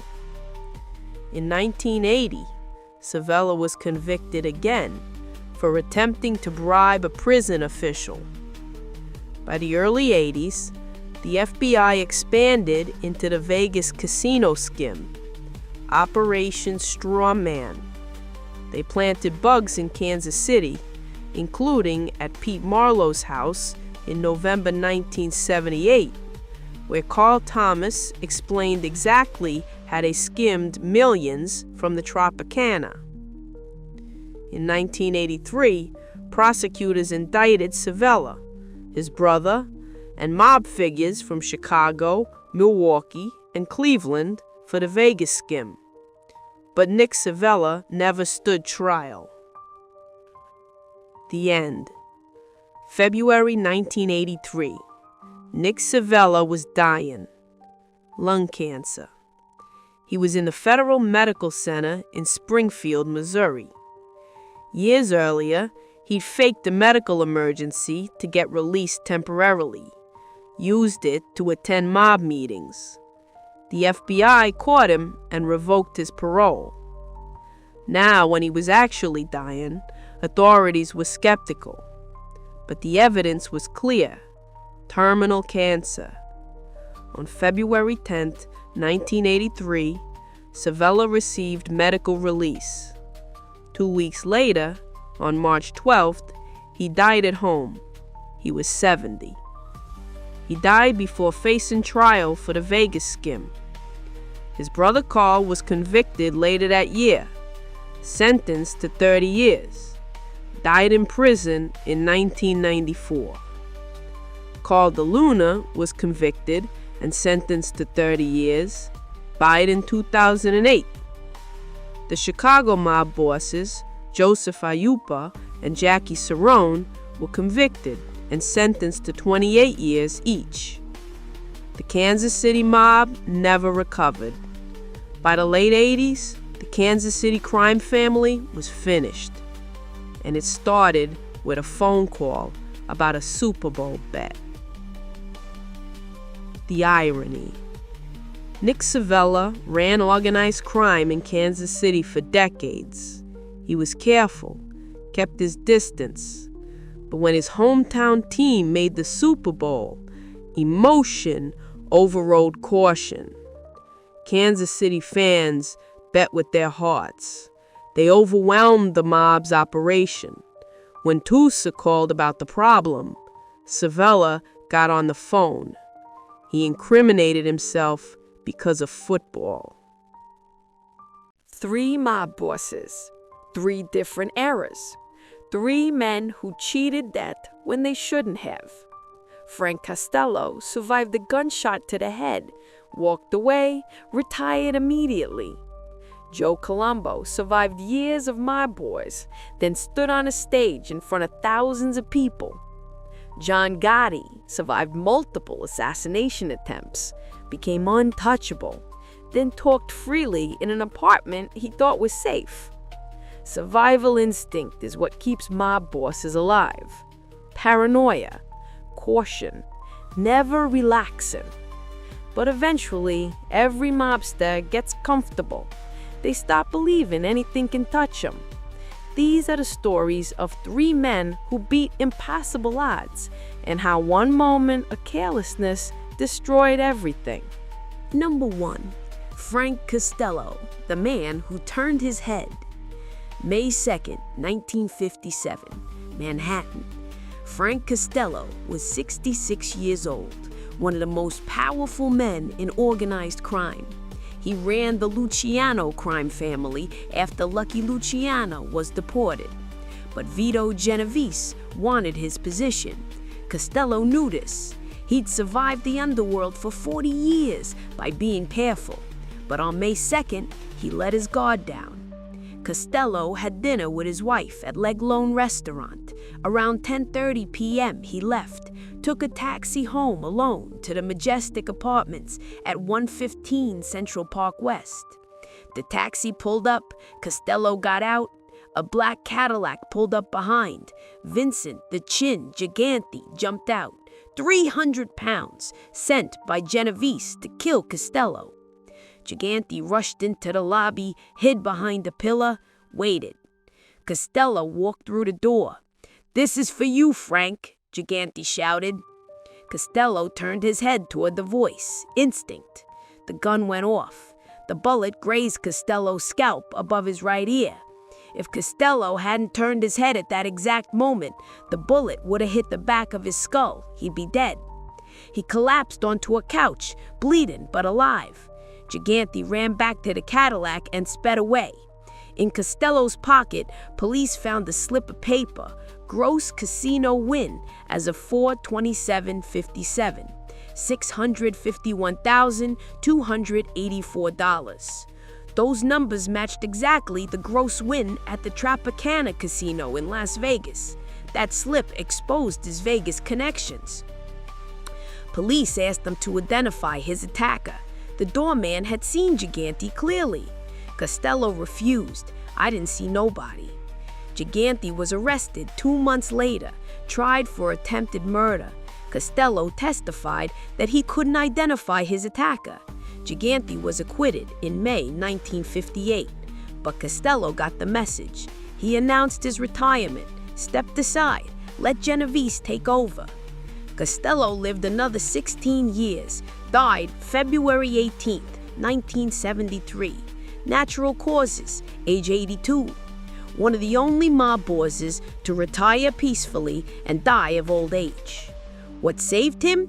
Pure luck. He turned his head when Gigante shouted. The bullet that should have killed him only grazed his scalp. What he did right? He immediately retired. Understood that surviving once didn't mean he'd survive twice. He walked away while he still could. Number 2. Joe Columbo, the man who built the stage. Joe Columbo was different. He wanted attention, publicity.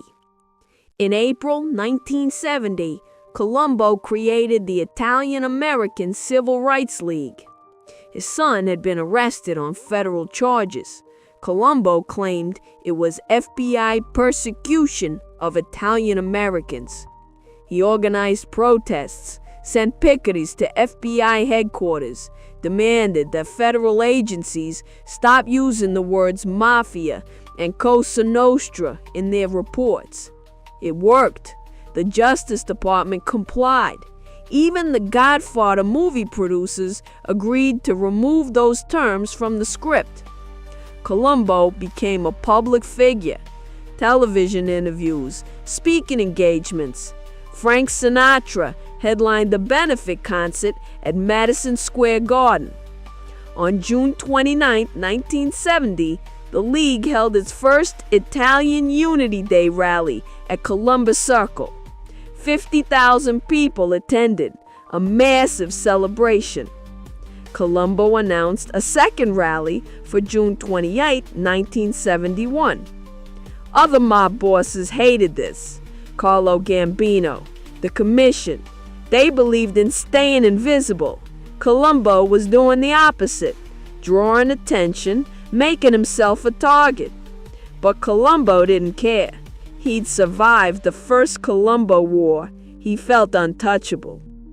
June 28, 1971, Columbus Circle, the second Italian Unity Day rally. Thousands gathered, festival atmosphere. Columbo arrived around noon, walking through the crowd, greeting people, smiling. A young black man approached, Jerome Johnson, 24 years old. He had a press pass, photographer credentials, carrying a camera. A woman was with him. She asked Columbo to pose for a photo. People spread out. Johnson raised his camera, then he pulled out a gun. 3 shots, point-blank range. 2 bullets hit Columbo in the head, 1 in the neck. Columbo collapsed. Chaos. Johnson was immediately grabbed by the crowd. Police swarmed. Then someone shot Johnson 3 times in the back. He died at the scene. Who killed Johnson? Nobody knows. Someone managed to shoot him and disappear into the crowd. The killer was never identified. Columbo was rushed to Roosevelt Hospital. Alive, barely, critical condition. Surgeons operated for 5 hours, removed the bullets. The damage was catastrophic. Columbo survived, but he was paralyzed, comatose, reduced to a vegetative state. He lived for 7 more years, unable to speak, unable to move. His family cared for him at home. On May 22, 1978, Columbo died, cardiac arrest, age 54. What destroyed him? Arrogance. He built a public movement, put himself on a stage, made himself visible. The mistake? He survived internal conflicts and thought he was invincible. He stood on a stage in front of thousands of people, made himself an easy target. John Gotti, the man who talked too much. John Gotti became boss of the Gambino family on December 16, 1985. He ordered the murder of Paul Castellano outside Sparks Steakhouse. Gotti was bold, charismatic. He wore expensive suits, gave interviews. The media called him the Dapper Don. The FBI hated him. He'd been acquitted in 3 previous trials: jury tampering, witness intimidation, bribery.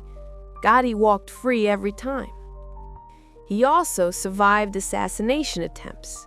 In April 1987, William Chacon tried to shoot Gotti on a Queen Street, fired 1 shot, missed. Gotti's crew caught him, beat him. Chacon was found later with 5 bullets in his head.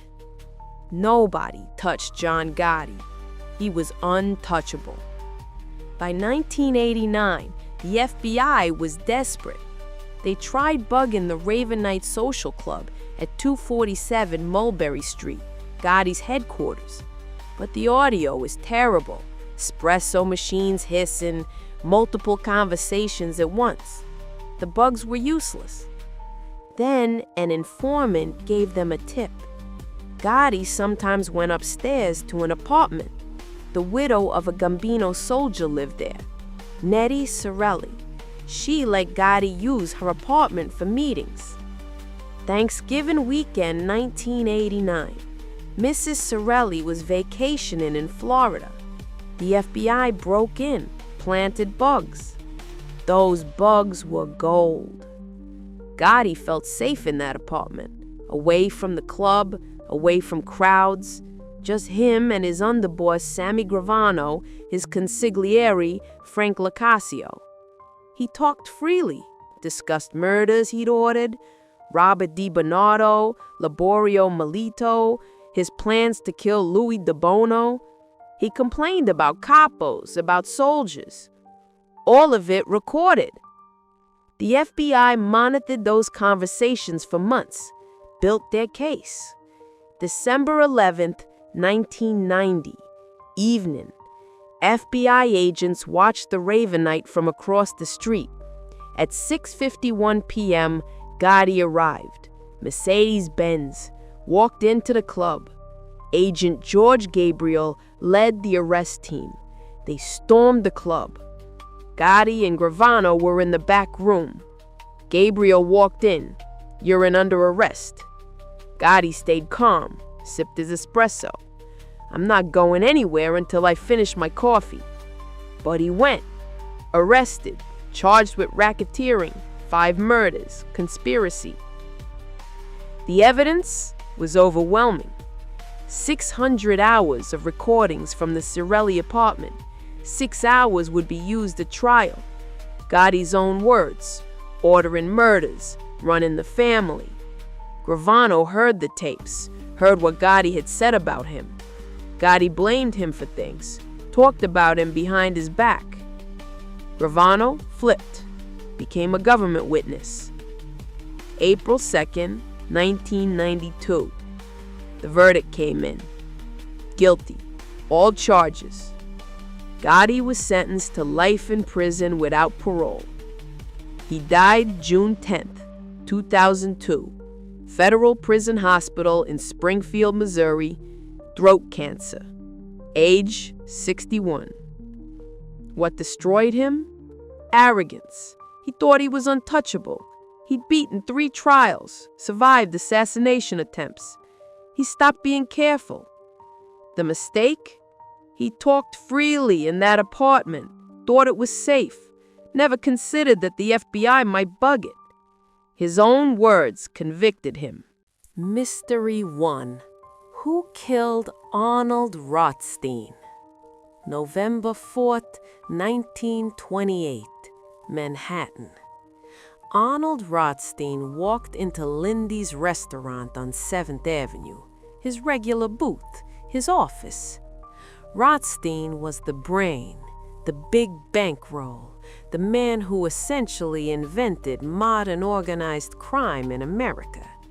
He fixed the 1919 World Series, financed bootlegging operations during Prohibition, mentored Lucky Luciano and Meyer Lansky. At 10:15 that night, Rothstein got a phone call. Short conversation. He hung up, motioned to his associate, Jimmy Meehan, handed him a pearl-handled pistol, then left. Someone had summoned him to room 349 at the Park Central Hotel. 10:53 p.m., a desk sergeant at the West 47th Street police station got a call. Man shot at the Park Central.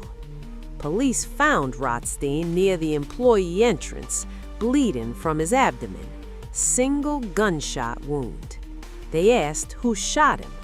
Rothstein put his finger to his lips, said nothing. He died 2 days later, November 6th, age 46. He never named his killer.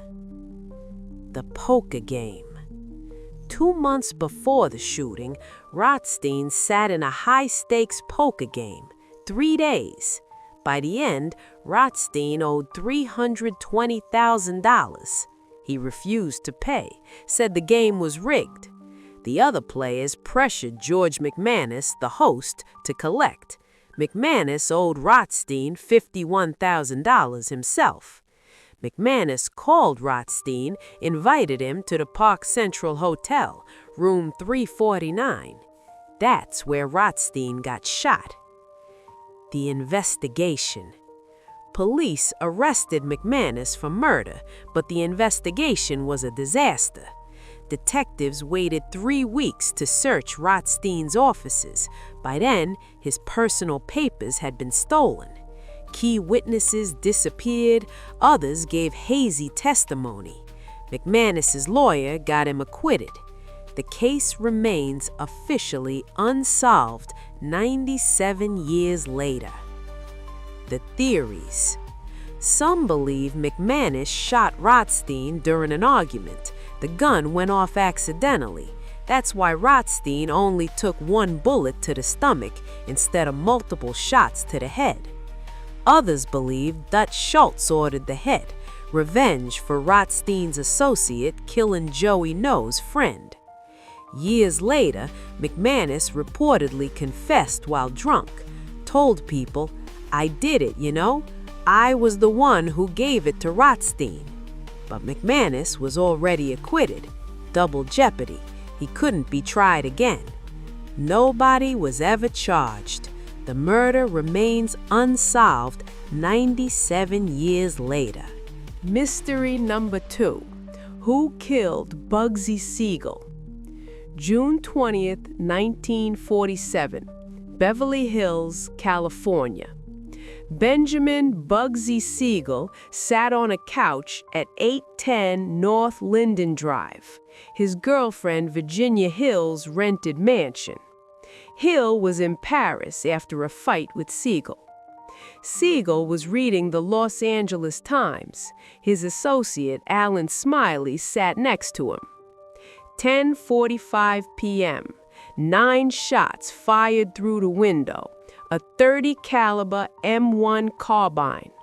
The shooter rested the weapon on a lattice outside, 14 feet away. 4 bullets hit Siegel, 2 in the head, 2 in the torso. One headshot was so powerful it knocked Siegel's eye out of its socket.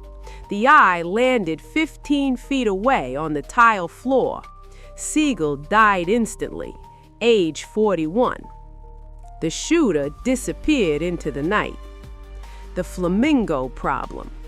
Siegel had been building the Flamingo Hotel in Las Vegas. The budget was supposed to be $1 million. It ballooned to $6 million. Some of that money came from the mob, from Meyer Lansky, from Luciano. The Flamingo opened December 26, 1946. It flopped, lost money, closed after a month. The mob grew impatient. They suspected Siegel was skimming, stealing their money. The Flamingo reopened in March 1947. This time it made money, millions. But 3 months later, Siegel was dead. The investigation. Beverly Hills police investigated. So did the LAPD. So did the FBI. They found the weapon was an M1 carbine. The shooter was positioned just outside the window. Good shot, professional. But they never identified who pulled the trigger. Alan Smiley, who sat next to Siegel when the shots were fired, survived. 3 bullets went through his jacket sleeve. He never saw the shooter. Hill's brother, Chick Hill, was upstairs with his fiancée. The cook was in the kitchen. Nobody saw anything. The case remains officially unsolved. The theories. Theory 1. The mob ordered the hit. Lansky and Luciano approved it. Jack Dragner, the Los Angeles mob boss, arranged it. Theory 2. Mo Sedway, Siegel's business partner, engineered the killing. Beverly Hills police said Sedway acted nervous before and after the murder. He knew who did it. Theory 3. Virginia Hill's brother killed Siegel. A U.S. Marine stationed at Camp Pendleton escaped across the Los Angeles Country Club golf course in the dark. Theory 4. Eddie Cannizaro did it. He told people in his final years that he pulled the trigger. All theories, no proof, nobody ever charged.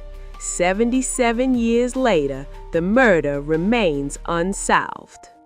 Mystery number 3. What happened to Jimmy Hoffa? July 30th, 1975, Bloomfield Township, Michigan. Jimmy Hoffa, former president of the Teamsters Union, drove to the Mac's Red Fox restaurant. He was supposed to meet 2 men, Anthony Tony Provenzano, a New Jersey mob captain, Anthony Tony Jack Giacalone, a Detroit mob boss. Hoffa arrived at 2 p.m., waited in the parking lot. The 2 Tonys never showed up. Hoffa called his wife around 2:15, said the men hadn't arrived yet. He'd wait a little longer. After that call, nobody saw Jimmy Hoffa again. The Teamster boss. Hoffa ran the Teamsters Union for 13 years, from 1957 to 1971. He built it into the most powerful union in America. He also had deep ties to organized crime. The mob helped them rise to power. He let them use Teamster pension funds to finance mob operations, casinos in Las Vegas, loans to mobsters. In 1964, Hoffa was convicted of jury tampering and fraud, went to prison in 1967. President Nixon commuted his sentence in 1971, but there was a condition. Hoffa couldn't hold union office until 1980. Hoffa hated that restriction. He wanted his power back. He started trying to regain control of the Teamsters. The mob didn't want that. They liked the new leadership, more cooperative, easier to control. The disappearance. When Hoffa didn't come home that night, his wife called the police. They found his car in the restaurant parking lot, locked, no signs of struggle. The FBI investigated immediately. They questioned Provenzano and Giacolone. Both men denied everything, said no meeting was ever arranged. They had alibis. They were nowhere near the restaurant. The FBI surveilled mob figures they suspected, wiretapped phones, followed leads. They found nothing. Hoffa's body was never found. The investigation. The FBI investigated for years, decades. They dug up farms, searched mob-connected properties, drained lakes, excavated beneath football stadiums. In 2013, they took soil samples from a house in Detroit. Tests showed traces of blood, but not enough for DNA analysis.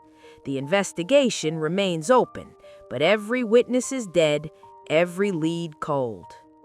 The theories. Theory 1, Frank the Irishman killed Hoffa.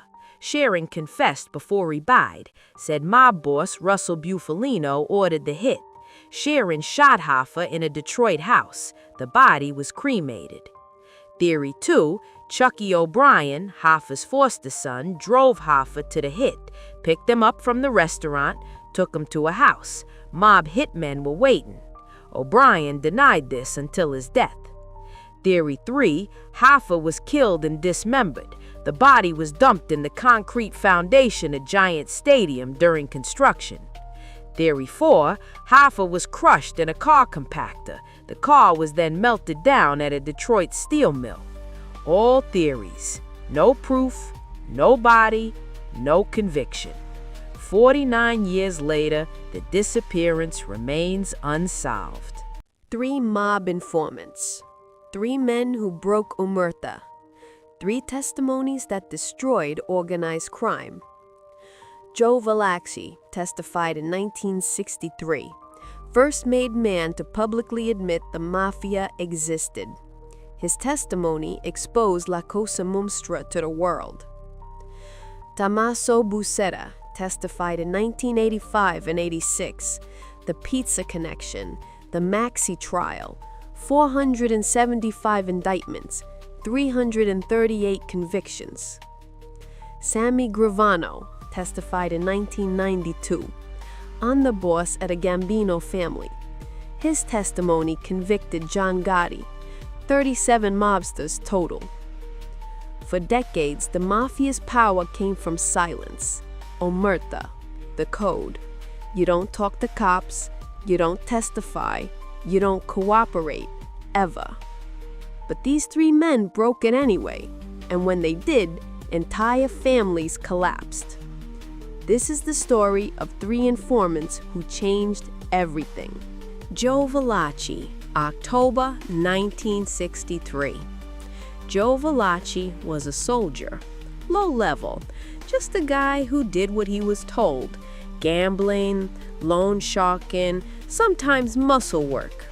He'd been a made man since 1930, over 30 years in the Genovese family.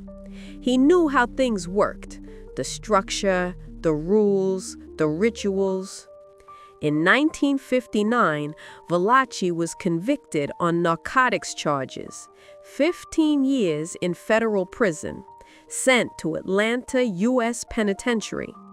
Vito Genovese, the boss of the Genovese family, was in the same prison, also serving time for narcotics. In 1962, Genovese gave Valachi the kiss of death.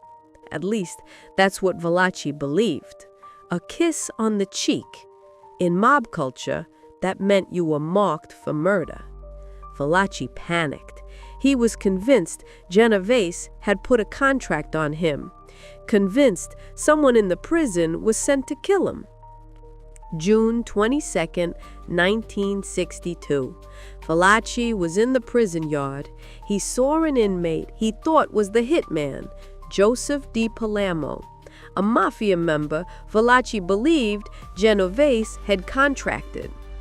Valachi grabbed the pipe left near construction work. He beat the man to death. He was wrong. It wasn't Di Palermo. It was John Sopp, a different inmate. Valachi had killed the wrong man. Now Valachi faced a murder charge on top of his narcotics sentence. He was looking at the death penalty. He decided to cooperate. The FBI couldn't believe what Valachi was offering. A made man, willing to testify publicly. October 1963. Senator John L. McClellan's Permanent Subcommittee on Investigations. The Valachi hearings, televised nationwide, millions of Americans watching. Valachi sat at a table facing senators. Behind him were charts, organizational diagrams, names and photos of mobsters, the 5 families in New York. He testified for days, explained the structure, soldiers, capos, bosses, the commission. He identified the current bosses of the 5 families: Vito Genovese, Carlo Gambino, Tommy Lucchese, Joe Bonanno, Joe Columbo. He described murders, rackets, operations. The public was shocked. J. Edgar Hoover had insisted for years that the Mafia didn't exist. Valachi proved Hoover wrong on national television with names, dates, details. Attorney General Robert Kennedy called it the biggest single intelligence breakthrough yet in combating organized crime.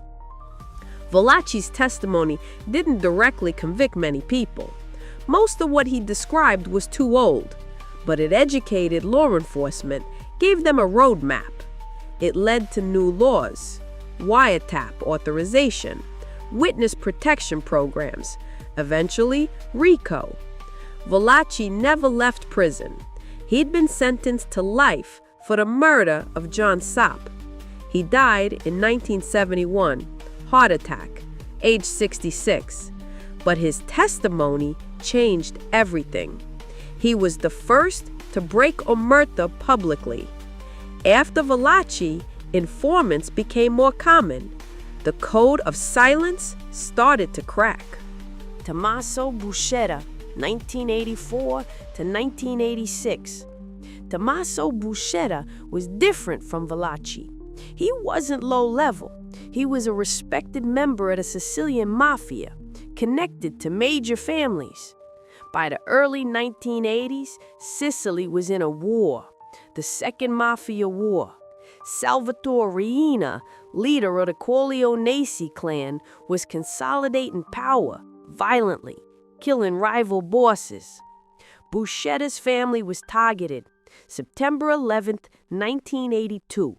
Buscetta's 2 sons from his first wife disappeared, Benedetto and Antonio, never found. Then more family members died. His brother Vincenzo, his son-in-law Giuseppe Genova, his brother-in-law Pietro, 4 nephews, all murdered. October 23, 1983, Buscetta was arrested in Brazil. He was extradited to Italy on June 28, 1984. He attempted suicide, swallowed barbiturates. It failed. He decided he was done with the Mafia, done with omerta. He asked to speak to Giovanni Falcone, an anti-mafia magistrate in Italy. Buscetta talked for 45 days, explained the inner workings of the Sicilian mafia, the commission, the hierarchies, the rules. His testimony became known as the Buscetta theorem, the idea that the mafia was a unified organization with a command structure, that bosses could be held responsible for crimes committed by their soldiers. December 1984, Buscetta was extradited to the United States, given a new identity, American citizenship, witness protection program. In exchange, he testified in 2 massive trials. The Pizza Connection trial, September 30th, 1985, New York. 22 defendants, Sicilian and American mafiosi, charged with smuggling $1.6 billion in heroin through pizza parlors. Buscetta testified, identified defendants, explained the Sicilian mafia's operations. March 1987, 18 convictions. The Maxi trial, February 10th, 1986, Palermo, Italy. The largest anti-mafia trial in history. 475 mafiosi indicted. Buscetta was the star witness. He testified for months, named names, explained operations. January 1992, the verdict, 338 convictions. Buscetta's testimony destroyed the Sicilian mafia's power structure. Bosses imprisoned, operations shut down. After the trials, Buscetta lived quietly in Florida. New name, new life, witness protection. April 2nd, 2000, Buscetta died, cancer, age 71. 3. Sammy Gravano, 1991 to 1992. Sammy the Bull Gravano wasn't a soldier. He was underboss at a Gambino family. Second in command, John Gotti's right-hand man.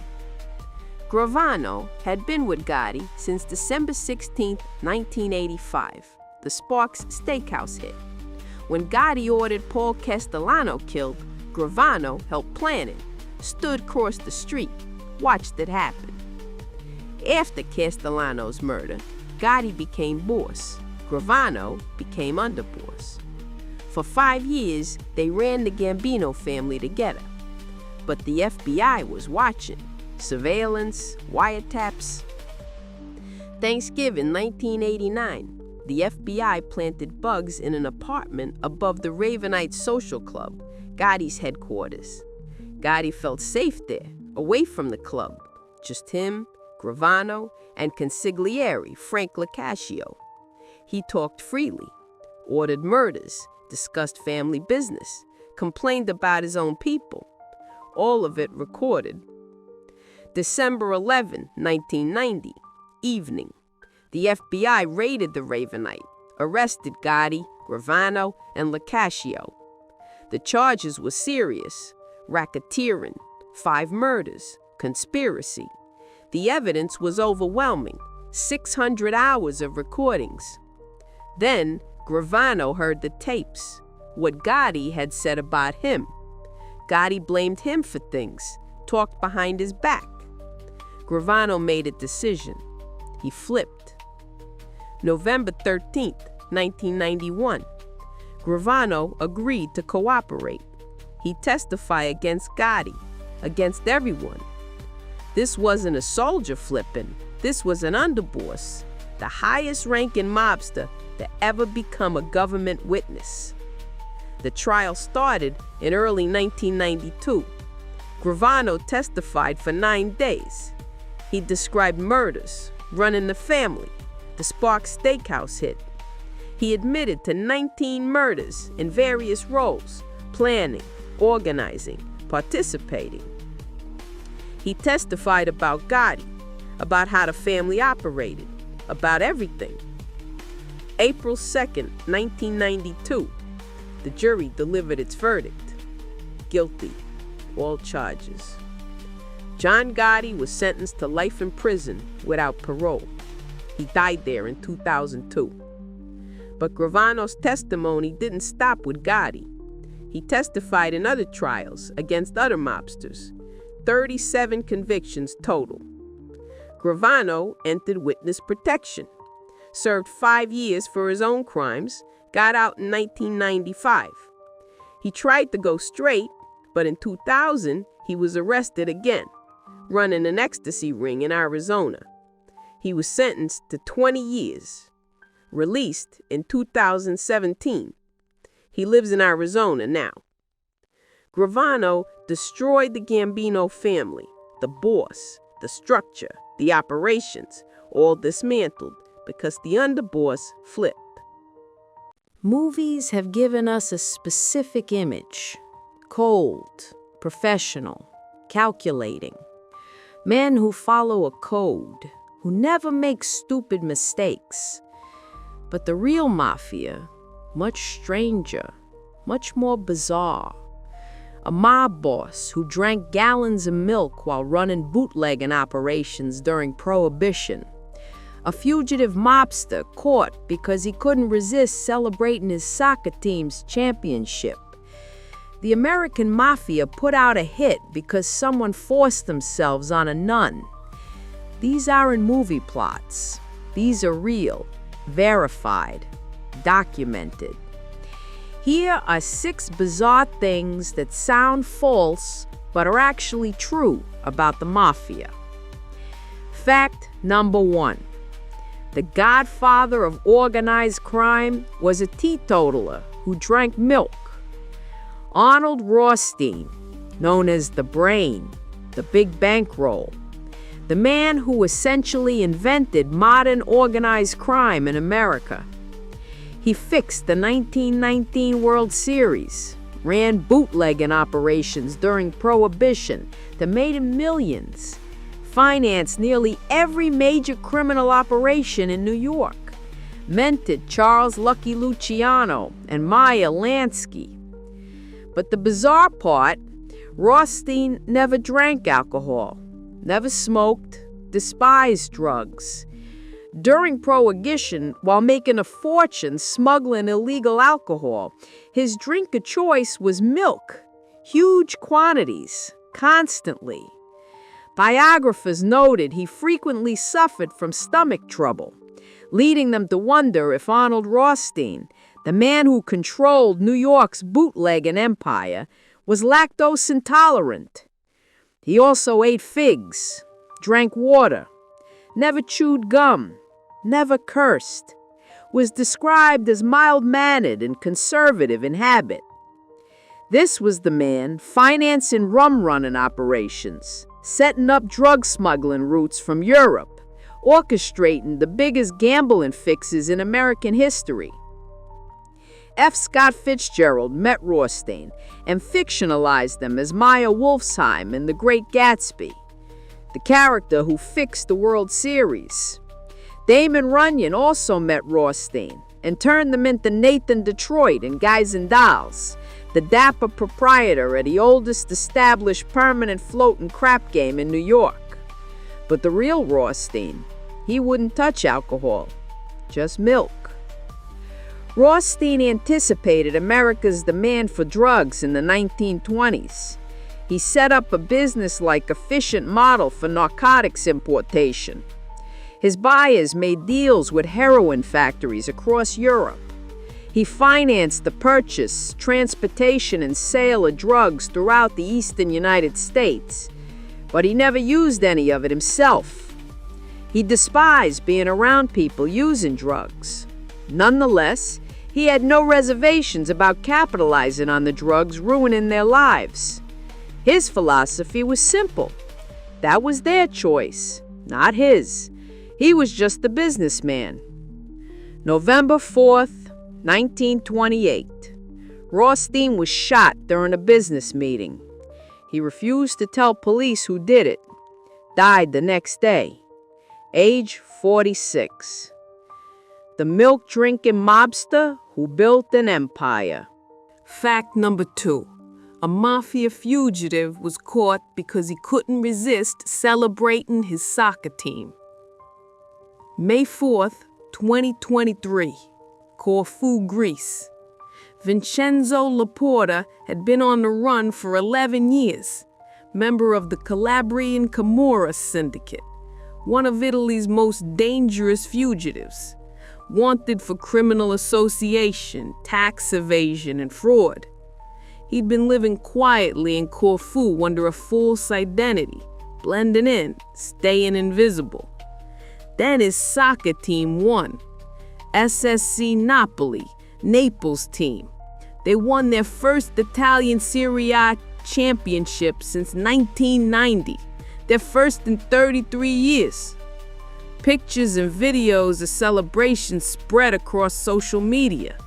Napoli fans from around the world posting, cheering, waving scarves. Italian police were monitoring these posts, looking for fugitives who might slip up. They saw Laporta waving a Napoli scarf from the balcony of a restaurant in Corfu, right there on social media, celebrating with the rest of the fans. Italian police headed to Corfu. Laporta attempted to escape on a motor scooter. Not the best getaway plan because Corfu is an island. He was arrested immediately. Police said it simply. Betraying him was his passion for soccer and for the Napoli team. With the championship victory, Laporta couldn't resist celebrating.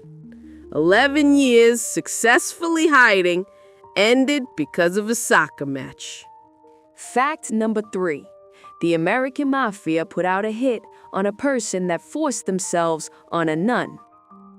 October 15th, 1981. East Harlem, New York. A nun was taken advantage of in the Sisters of Charity convent. Police didn't release her name, but the details were horrific. The attackers scratched 27 crosses into a body with a knife. The church served East Harlem's dwindling Italian population, a sacred place in the neighborhood. The attack shocked the community, but it also shocked the local mafia. According to journalist Nicholas Pileggi, the American Costa Nostra put out a $25,000 hit on both perpetrators.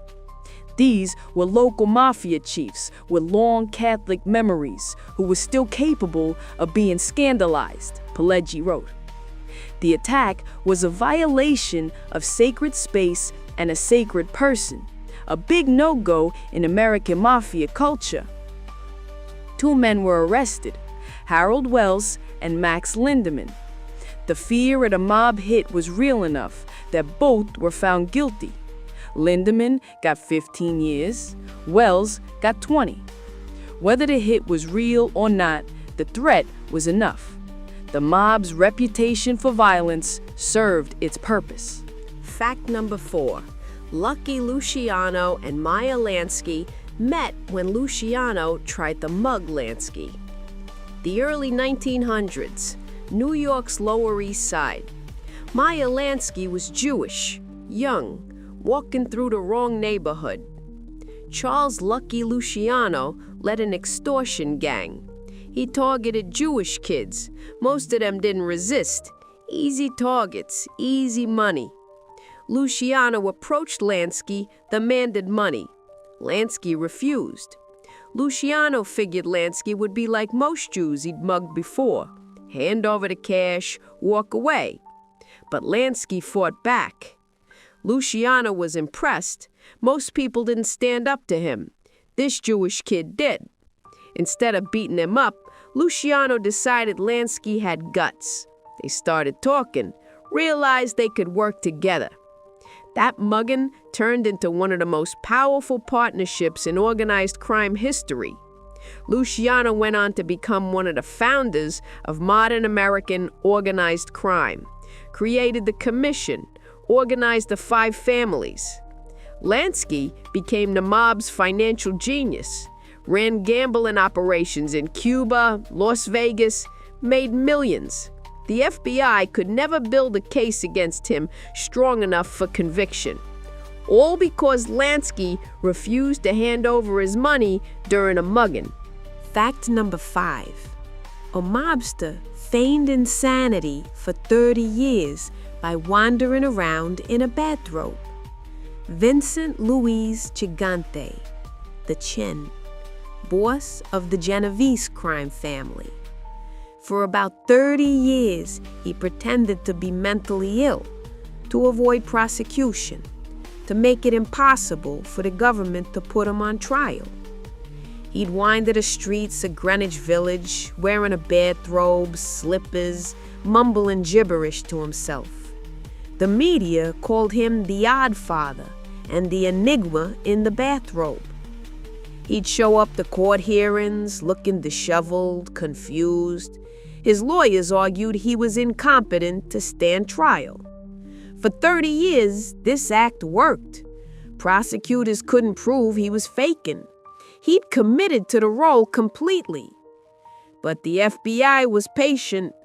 They gathered evidence, wiretaps, surveillance, testimony from cooperating witnesses.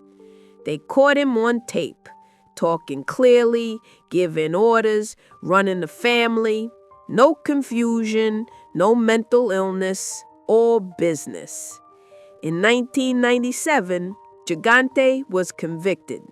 Racketeering, murder, conspiracy. During the trial, prosecutors finally got Gigante to admit his crazy act was fraud all along, a decades-long performance. He was sentenced to 12 years in federal prison. He died December 19, 2005, age 77, still in prison. The man who fooled law enforcement for 30 years by walking around in a bathrobe. Fact number 6. John Gotti was obsessed with chess and Scrabble. John Gotti, the Dapper Don, boss of the Gambino crime family, famous for his expensive suits, his media appearances, his acquittals in multiple trials. He was also obsessed with chess. Gotti told friends that chess makes you think like a boss. He studied the game, admired Bobby Fischer so much he called him the Al Capone of chess.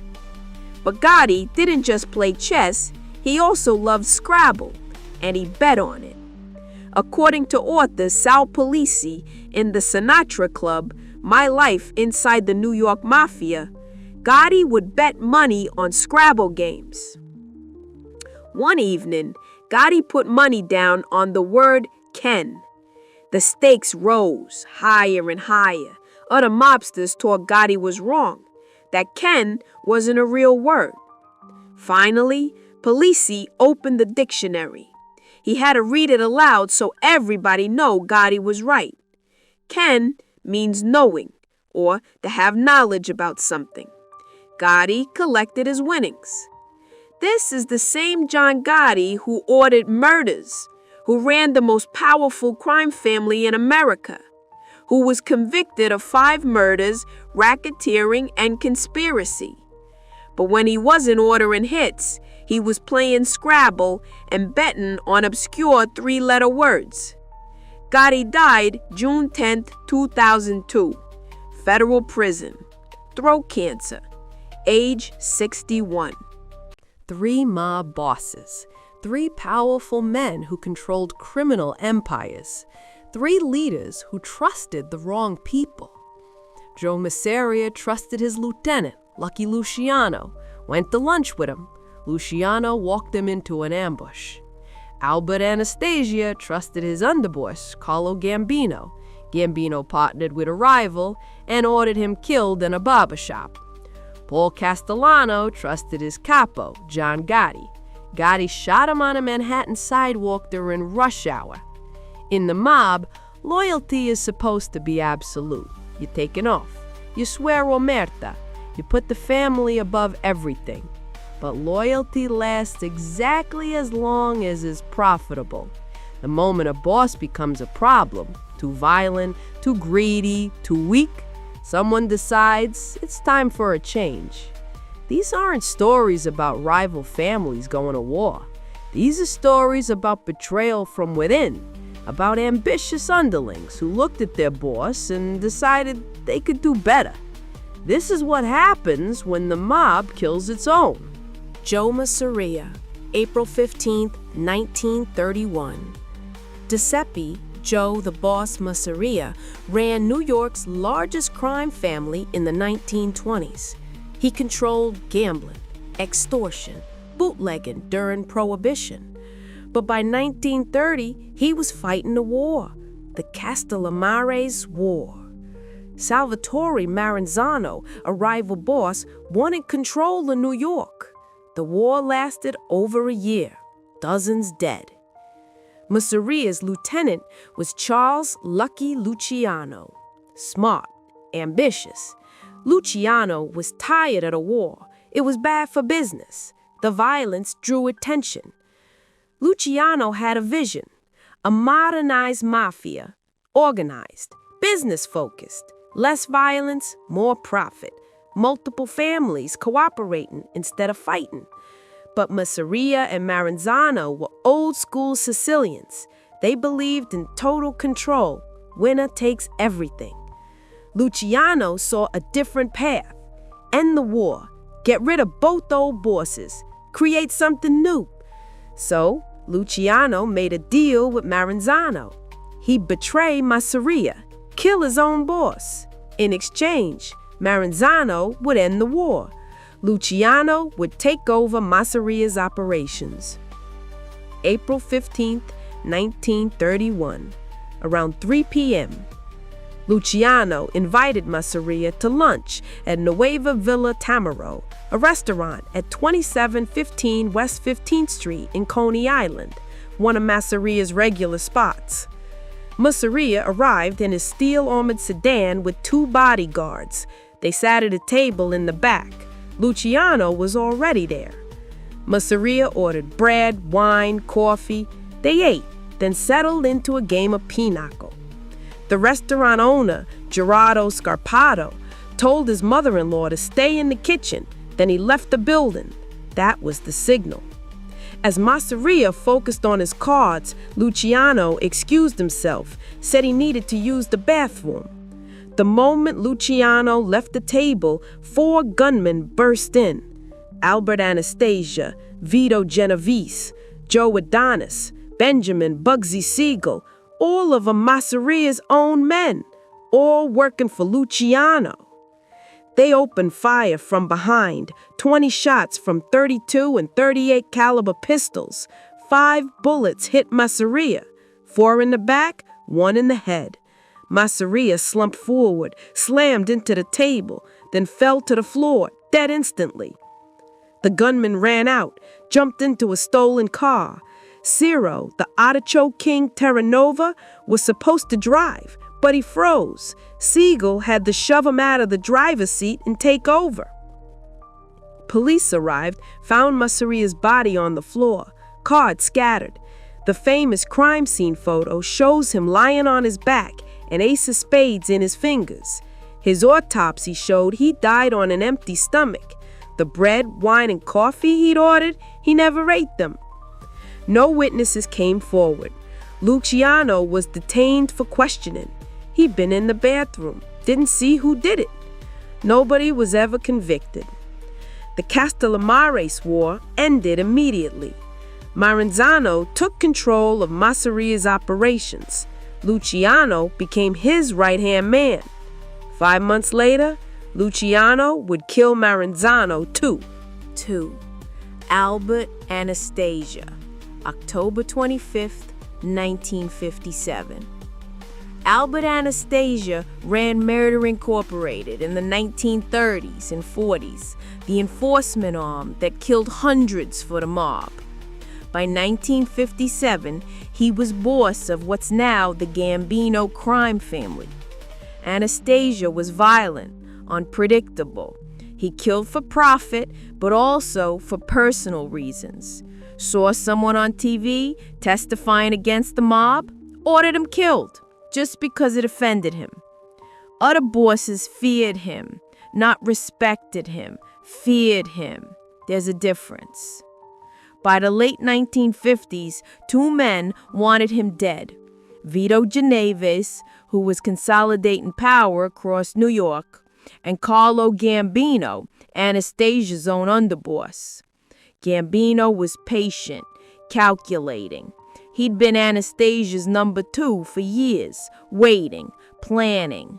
He knew Anastasia's routines, his habits, his vulnerabilities.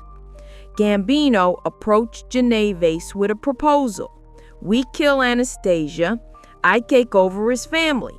You get a stronger ally and eliminate a violent problem. Everyone wins. Genovese agreed. October 25th, 1957. Park Sheraton Hotel in Manhattan. 10:20 a.m. Anastasia walked into the barbershop, a regular stop. He'd been there many times, relaxing, safe. He sat in a chair, leaned back. The barber draped a hot towel over his face, covered his eyes, completely vulnerable. Two men wearing scarves walked in. They pulled out guns. 5 bullets hit Anastasia. The barber dove behind a column. Other customers ran. According to some accounts, Anastasia lunged at his attackers, but he was attacking their reflections in the mirror, not the actual gunman. Disoriented, confused. He collapsed, died, wrapped in white barber towels. The gunman ran out, got into a getaway car, disappeared. The crime scene photos show Anastasia's blood-spattered body on the barbershop floor, one of the most famous mob hit photos ever taken. Police investigated. No witnesses came forward. Nobody saw anything. The gunmen were never identified, but everyone knew who ordered it. Carlo Gambino took over the family immediately, renamed it the Gambino family, ran it for nearly 20 years, became one of the most powerful mob bosses in American history. Vito Genovese consolidated power and took control of what became the Genovese family. 3 weeks after Anastasia's murder, the Appalachian meeting would expose both of them. Mob bosses from across the country gathering at one location, raided by police. But that's another story. Anastasia trusted Gambino, his own underboss, the man who was supposed to be loyal, the man he'd worked with for years. Gambino betrayed him, partnered with a rival, ordered his death. 3. Paul Castellano, December 16, 1985. Paul Castellano became boss of the Gambino family in 1976. He was different. He preferred white-collar crime, construction racketeering, labor unions, legitimate-looking businesses. He made millions, built a mansion, looked like a corporate executive, not a traditional mob boss. But younger members of the family resented him. They wanted to deal drugs. Castellano had banned it. They also taught he was out of touch, too corporate, not respecting traditional mob values. John Gotti was a capo in the Gambino family. Ambitious, charismatic, loved attention. He wanted to be boss. Gotti had other reasons to want Castellano dead. Federal wiretaps had caught Castellano discussing Gotti and his crew. Castellano was unhappy with them, considered him reckless, too visible. Gotti believed Castellano was planning to demote him, maybe worse. So Gotti decided to move first. He needed permission from the Commission, the ruling body of New York's 5 families. You couldn't just kill a boss without approval. That would start a war. Gotti didn't get permission. He didn't ask. He just did it. December 16th, 1985, Manhattan, 6 p.m., rush hour.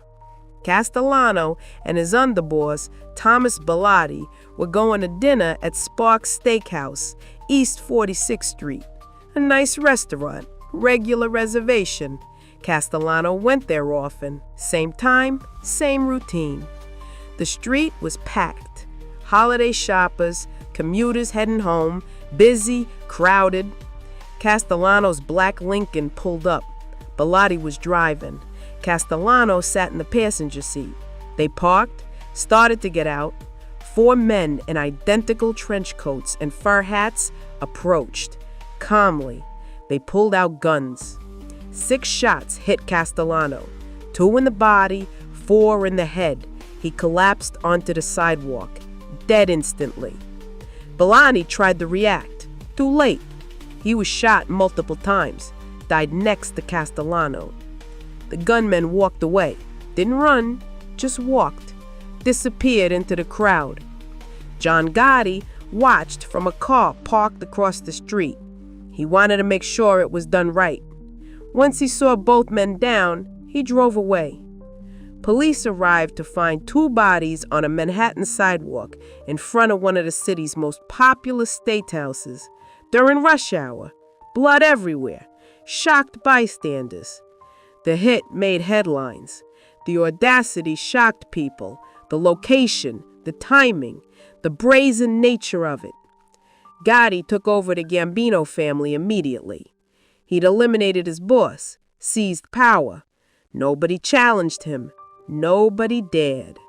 But the attention from Castellano's murder destroyed Gotti eventually.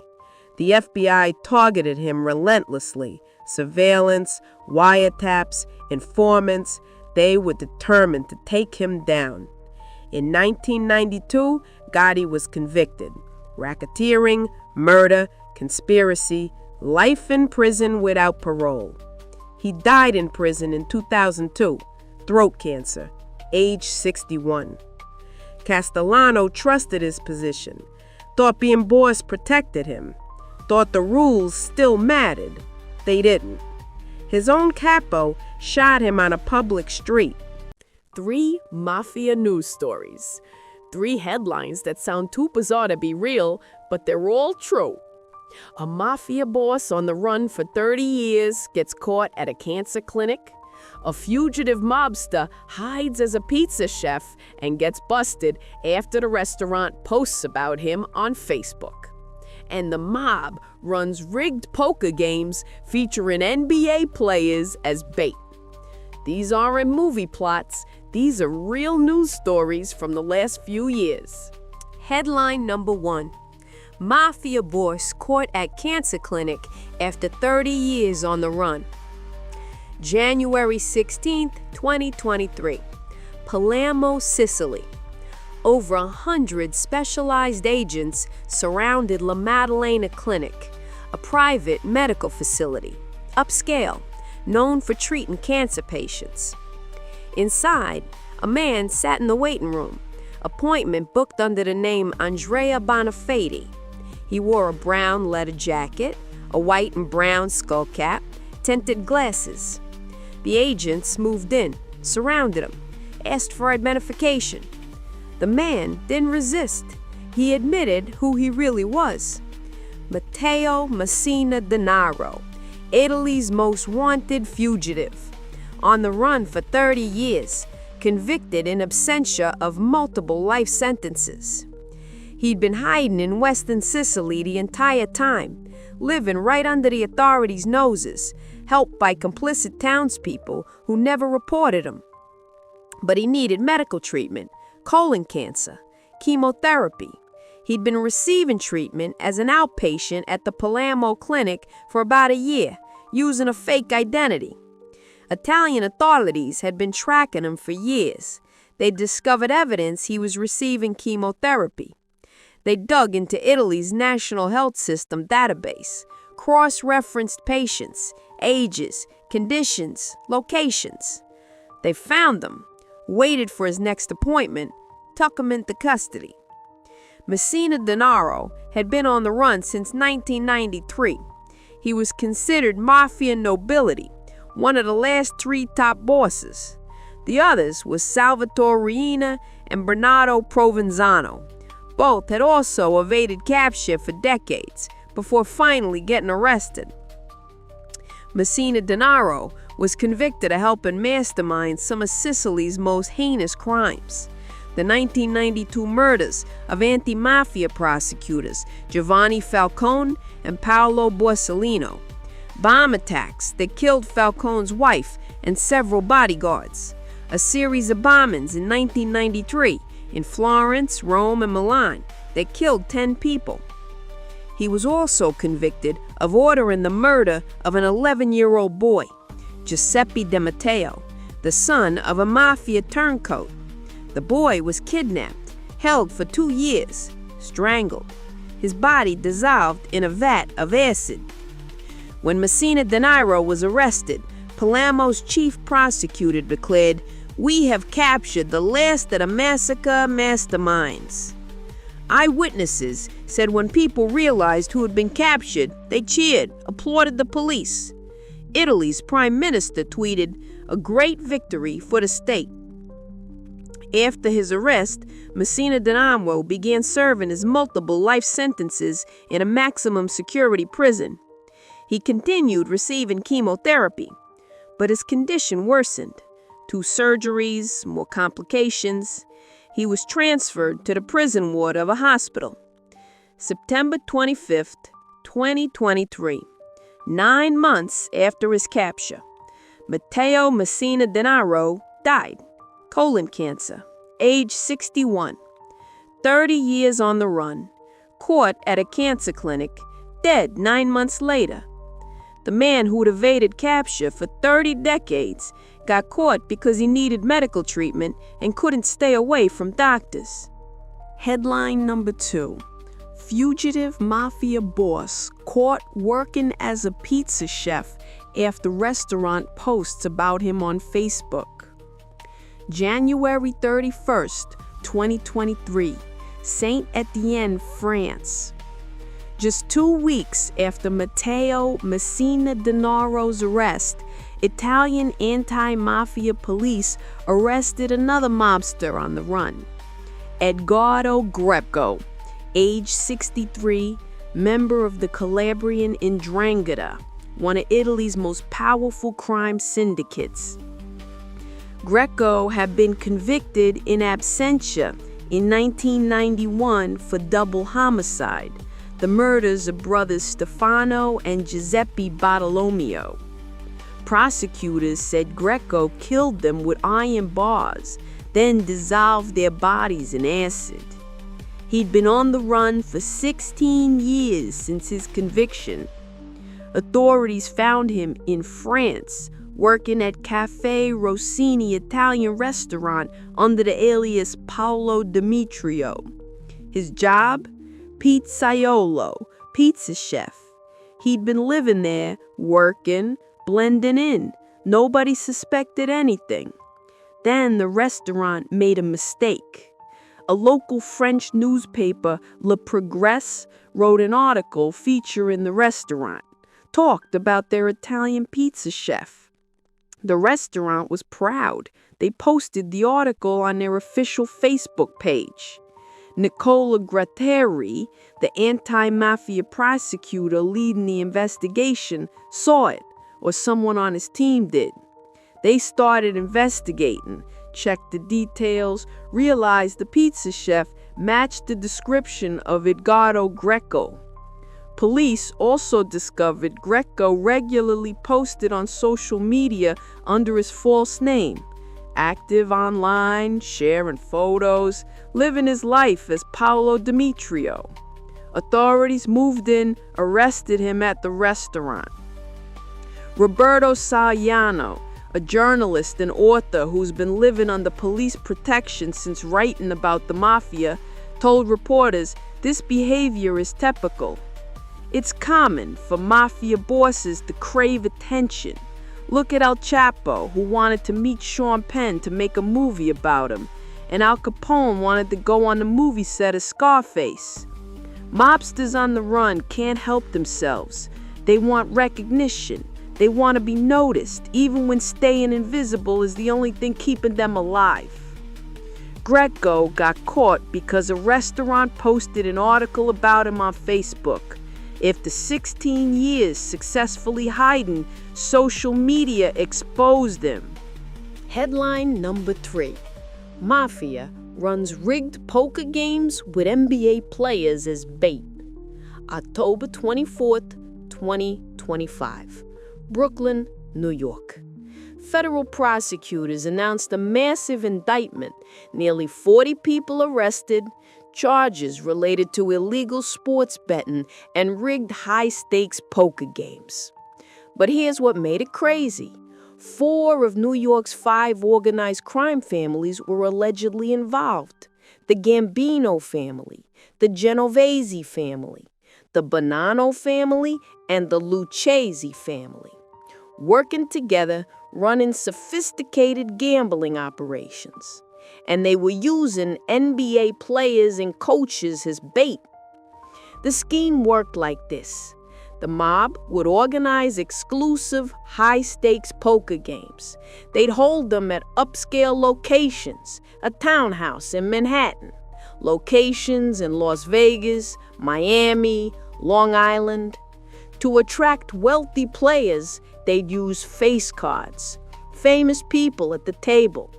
NBA Hall of Famer Chauncey Billups, former NBA player Damon Jones, former NFL players. These celebrities would sit at the table, play poker, make the game seem legitimate and exclusive. Wealthy victims would see these famous athletes playing, think the game was safe, high level, exclusive. Then they'd start losing big. One victim lost $1.8 million. Another lost over $1 million. The games were rigged. Mobsters would pose as ordinary players at the table, cheating, colluding, making sure the victims lost. But the real crime happened after the games. The mob didn't demand payment at the tables. That would be too obvious, too direct. Instead, they'd collect later, through intimidation, threats, violence. Sometimes victims wired money to shell companies that laundered the debt. Other times, the mob used traditional crime tactics, robbery, extortion, assault. One victim got punched in the face for not paying fast enough. The sophistication shocked prosecutors. This wasn't street-level crime. This was organized, professional, modern. The mob allegedly pocketed $7 million from the rigged games over several years. 4 crime families working together, using NBA players as bait, rigging poker games for millionaires. That's modern organized crime. The Godfather, Goodfellas, The Sopranos, Casino. These stories shaped how millions of people understand the mafia. The code of honor, the loyalty, the rules, the respect. But most of it is fiction. The real mafia has always been messier, more brutal, less honorable. The myths came from movies, from mobsters themselves, and from decades of romanticizing organized crime. This is the truth behind 10 of the most commonly believed myths about the mafia. Myth number 1. The mafia never dealt drugs. The myth says the mafia stayed away from drugs, that Vito Corleone refused to enter the narcotics business, that drugs were beneath them, too dirty. The truth? The mafia has been dealing drugs since the beginning. Charles Lucky Luciano received his first conviction in 1916 for selling heroin, 6 months in jail. This was before he became one of the most powerful mob bosses in America. Throughout the 1910s, opium dens were frequently mentioned alongside brothels and gambling joints run by Big Jim Colosimo's gang, the precursor to the Chicago outfit. In 1957, Joseph Bonanno collaborated with the Sicilian Mafia to import heroin into the United States. The pizza connection in the 1980s moved $1.6 billion in heroin to a pizza parlors. Some bosses publicly discouraged drug dealing. It brought heat from law enforcement, longer prison sentences, bad publicity. But the FBI believes many billions of dollars have been made by the Mafia in the drug trade.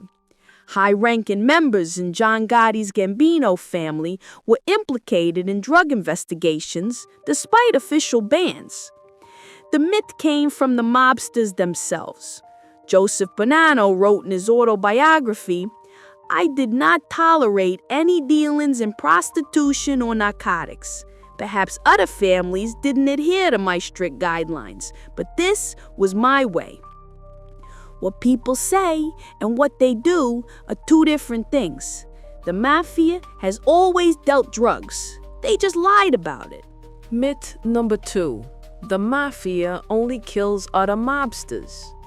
Benjamin Bugsy Siegel supposedly told the business associate, "You've got nothing to worry about, Dal. We only kill each other." That's a lie. The Mafia kills whoever it needs to kill. September 25th, 1984, Brooklyn, New York. Mary Barry was killed by Columbo crime family members. She was dating underboss Alfonso Pasico. He went into hiding in 1980.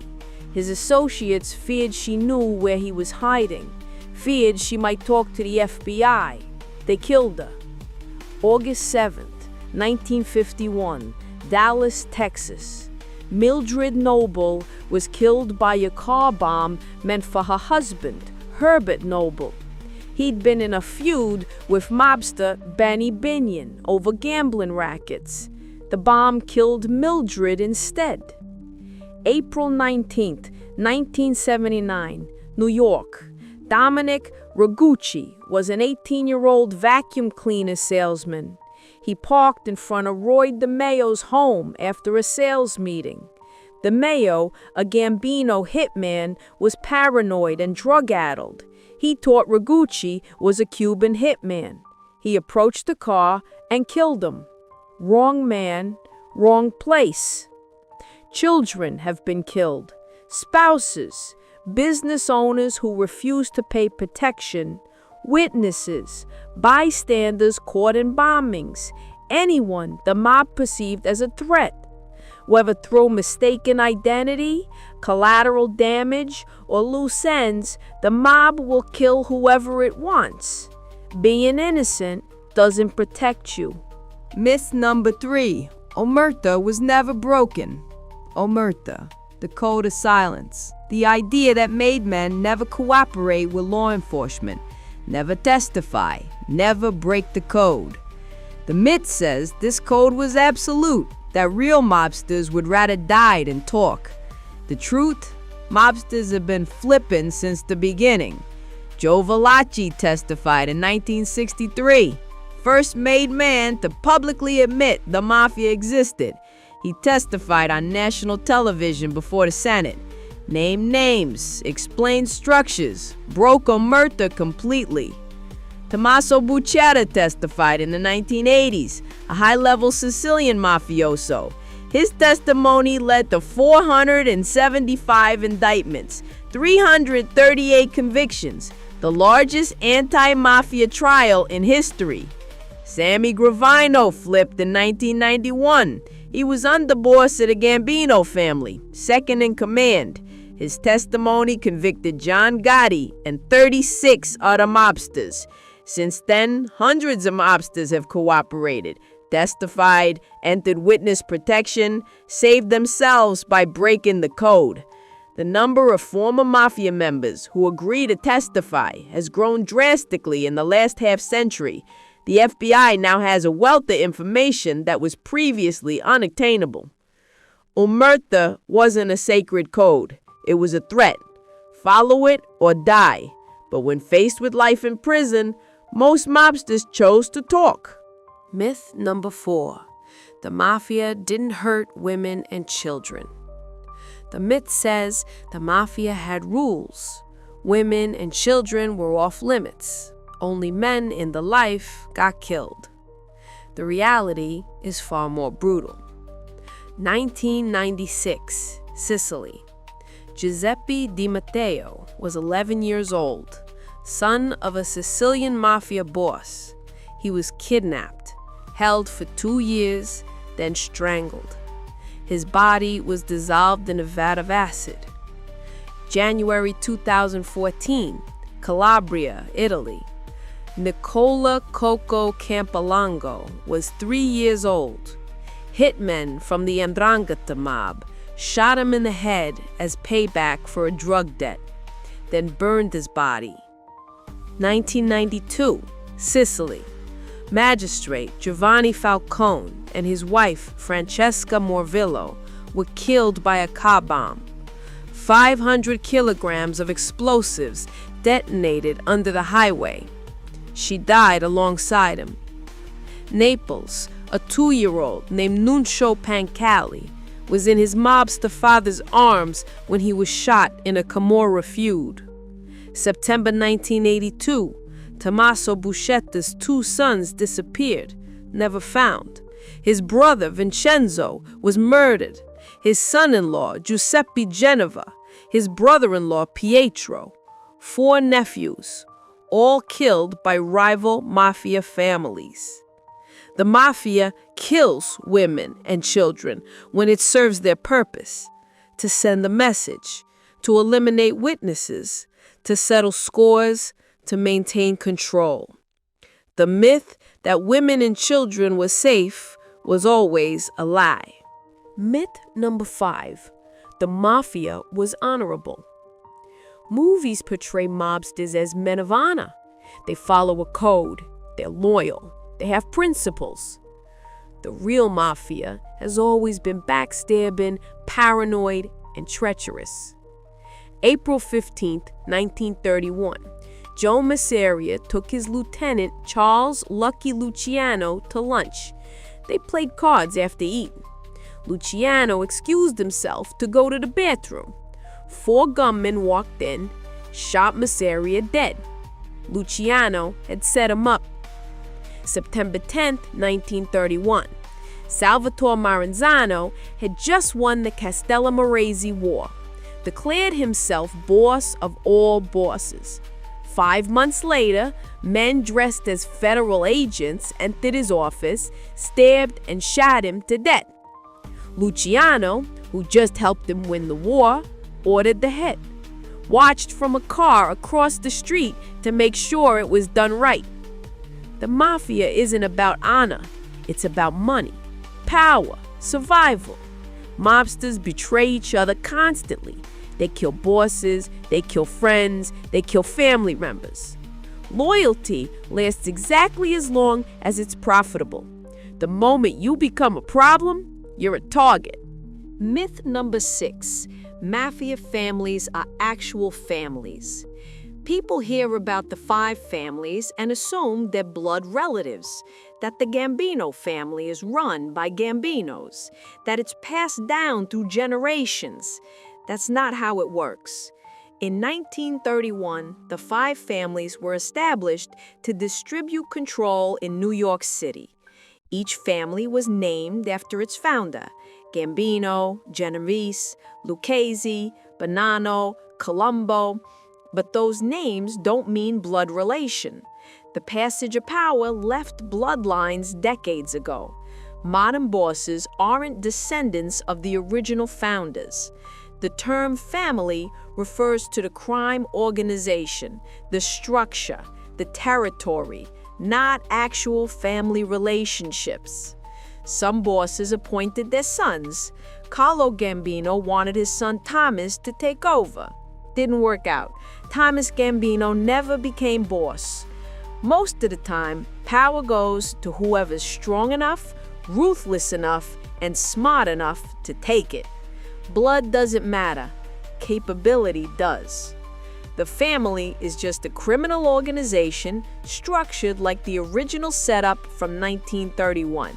That's it. Myth number 7. The Mafia killed JFK. This myth has persisted for decades. That the mob had John F. Kennedy assassinated. That they did it because his brother, Robert Kennedy, was going after organized crime as Attorney General. The truth? It doesn't make sense. Yes, some mobsters hated Kennedy. Tampa boss Santo Trafficante Jr. allegedly gave a toast in private to his lawyer hours after the assassination. But the mob operated best with minimal attention from law enforcement. High-profile assassinations were out of the question. In 1935, New York bootlegger Dutch Schultz suggested killing District Attorney Thomas Dewey. Mafia leadership promptly had Schultz killed instead. They didn't want that kind of heat. The mob exists primarily to make money. To kill a president of the United States would bring on the full wrath of American law enforcement, a move that would inhibit them from fulfilling their purpose. Federal investigations after JFK's assassination would have destroyed organized crime. It wasn't worth it. The mob didn't do it. Myth number 8. The Mafia stayed out of politics. The myth says the Mafia kept politics separate from crime, that they didn't get involved in government. The reality? The Mafia has always manipulated politics.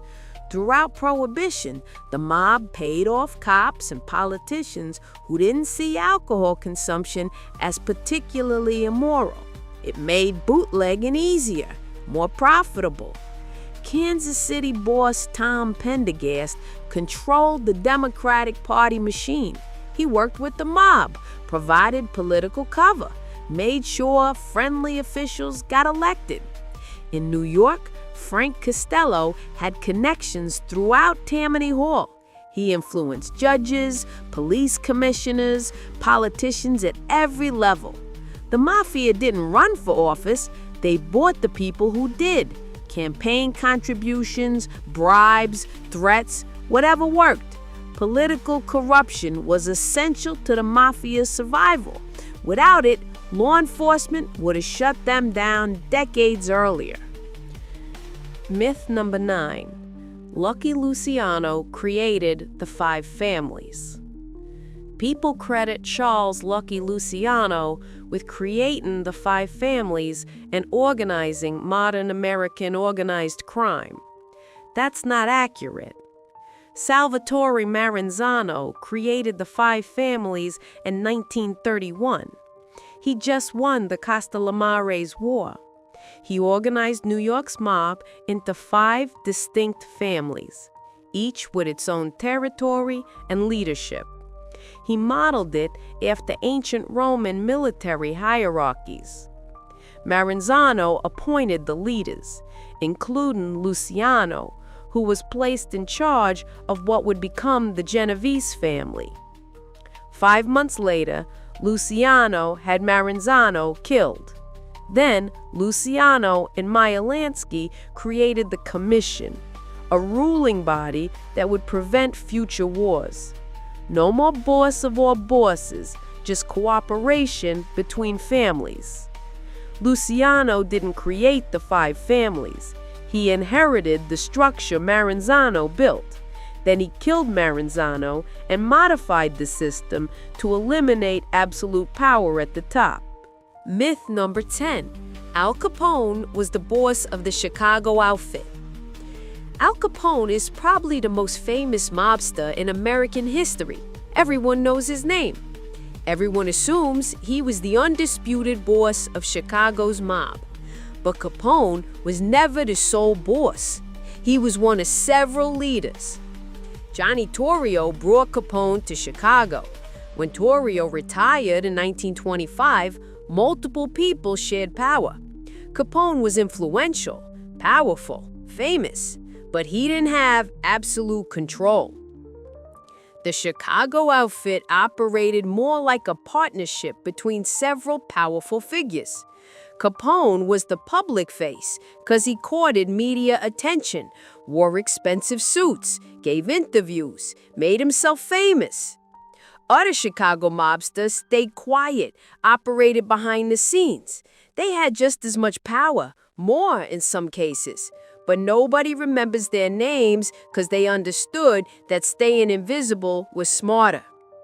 Capone's fame actually hurt him. It made him a target. Federal authorities went after him specifically because he was so well known. They got him on tax evasion in 1931. The real power in Chicago was spread among multiple people. Capone was just the loudest. 10 men, hundreds gone. These weren't soldiers in a war. They weren't serial offenders working alone. They were professionals, contractors, men paid to make problems disappear. Some used ice picks, others preferred guns. One specialized in dismemberment. Another froze his targets to hide the time they stopped breathing. The mob needed people eliminated. These 10 men handled it. This is the ranking of the 10 most prolific mafia hitmen in history, from least confirmed to most. Number 10 to number 1. Number 10, Abe Kid Twist, 11 confirmed. Brooklyn, 1930s. Abe Rellis stood 5'2", weighed about 160 pounds, looked harmless. He wasn't. Rellis worked for Murder Inc., the enforcement arm at a national crime syndicate. When the mob needed someone eliminated, Murder Inc. got the call, and Rellis got the job. His weapon of choice, an ice pick, through the ear. Quick, quiet, effective. Rellis personally took care of 11 people, but he helped with dozens more. When he finally turned informant in 1940, he helped solve over 85 cases. He testified, put his former partners away. The mob couldn't have that. November 12, 1941, Rellis was being held in protective custody at the Half Moon Hotel in Coney Island, 6th floor. Police guards outside his door. He went out the window, fell 6 stories. Police called it suicide, said he was trying to escape using bed sheets tied together. Nobody believed that. The mob has long arms, even into protective custody. Rellis went from informant to problem solved. Number 9, Frank the Dasher Abandando, 12 plus confirmed. Another Murder Inc. specialist. Frank Abandando earned his nickname the Dasher because he was fast, quick with his fists, quick with a weapon, quick to finish a job. He worked alongside Rellis and Harry Mayone. When someone needed to disappear in Brooklyn, the 3 of them handled it. Abandando was connected to at least 12 eliminations, probably more, but 12 could be proven. After Rellis flipped and started talking, Abandando's time ran out. He was convicted, sentenced to the electric chair. February 19, 1942, Abandando sat in Sing Sing's electric chair, age 32. The Dasher stopped running. Harry Happy Mayone never smiled, ever. So naturally, everyone called him Happy. Another Murder Inc. enforcer, another Brooklyn specialist, worked with Rellis and Abandando as a team. Mayone was calm, methodical, professional. He took care of at least 12 people. That's what prosecutors could prove. The real number was likely higher. When Rellis turned informant, he gave up everyone, including Happy. Mayone was arrested, tried, convicted.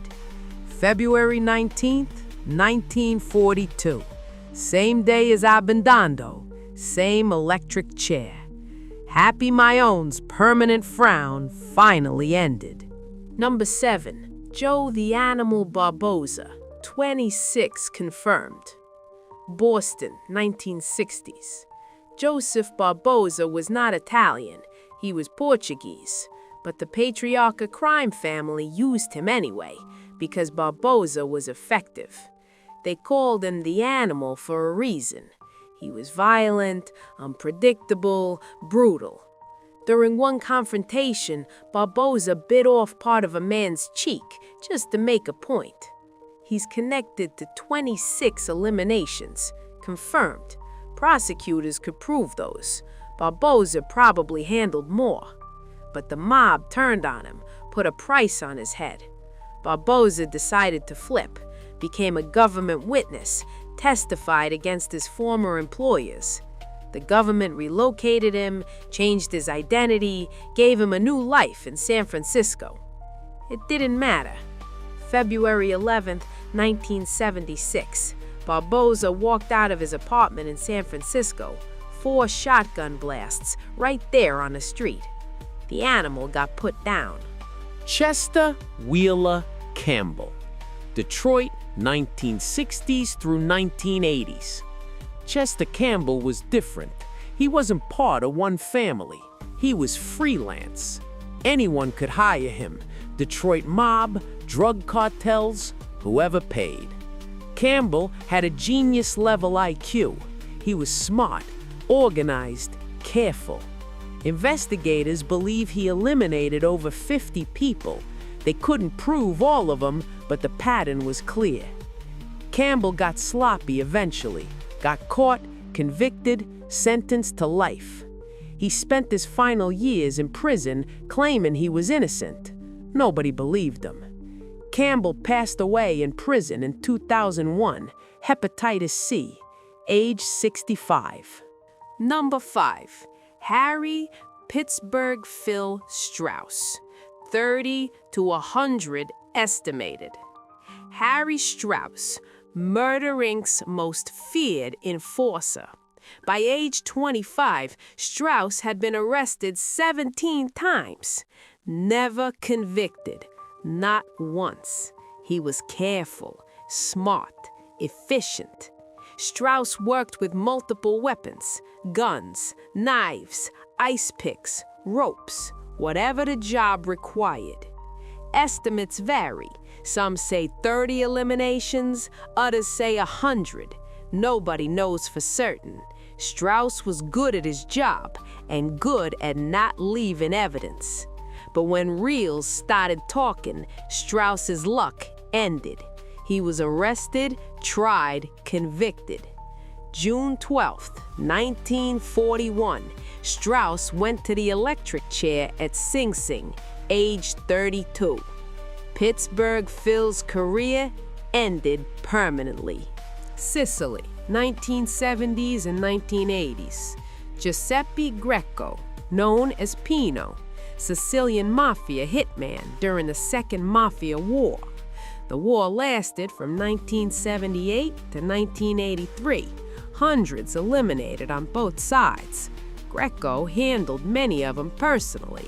He preferred the AK-47, fast, effective, loud. Greco was convicted of 58 eliminations, 58 that prosecutors could prove, but estimates go much higher. Some say 300. The exact number is unknown. Sicily's Mafia war was chaos, bodies everywhere, hard to track. Greco's own organization turned on him eventually. September 29, 1985. His associates took care of him. His body was never found. The hitman got hit. Richard Kuklinski, the Iceman, New Jersey, 1960s through 1980s. Kuklinski worked freelance, took contracts from multiple families, the Mayo crew, Gambino family, others. He claimed over 100 eliminations. Prosecutors only convicted him of 5, but investigators believe the real number is much higher. Kuklinski's signature: he froze his targets, stored them in industrial freezers for months, then dumped them. This made it impossible to determine when they actually stopped breeding. The Iceman got caught because of an undercover ATF agent. Kuklinski tried to buy cyanide. The agent gave him fake poison. Kuklinski tested it, realized it was fake, went home. December 17, 1986. 2 hours later, he was in handcuffs. Kuklinski spent his final years in prison, passed away in 2006, age 70. Thomas, Tommy Karate, Bonanno crime family enforcer, black belt in karate. That's where the nickname came from. Patera was meticulous, organized, precise. He didn't just eliminate targets, he disposed of them completely. Patera had a special toolkit: knives, saws. He'd dismember bodies, make them disappear. Investigators suspect Patera handled 60 eliminations.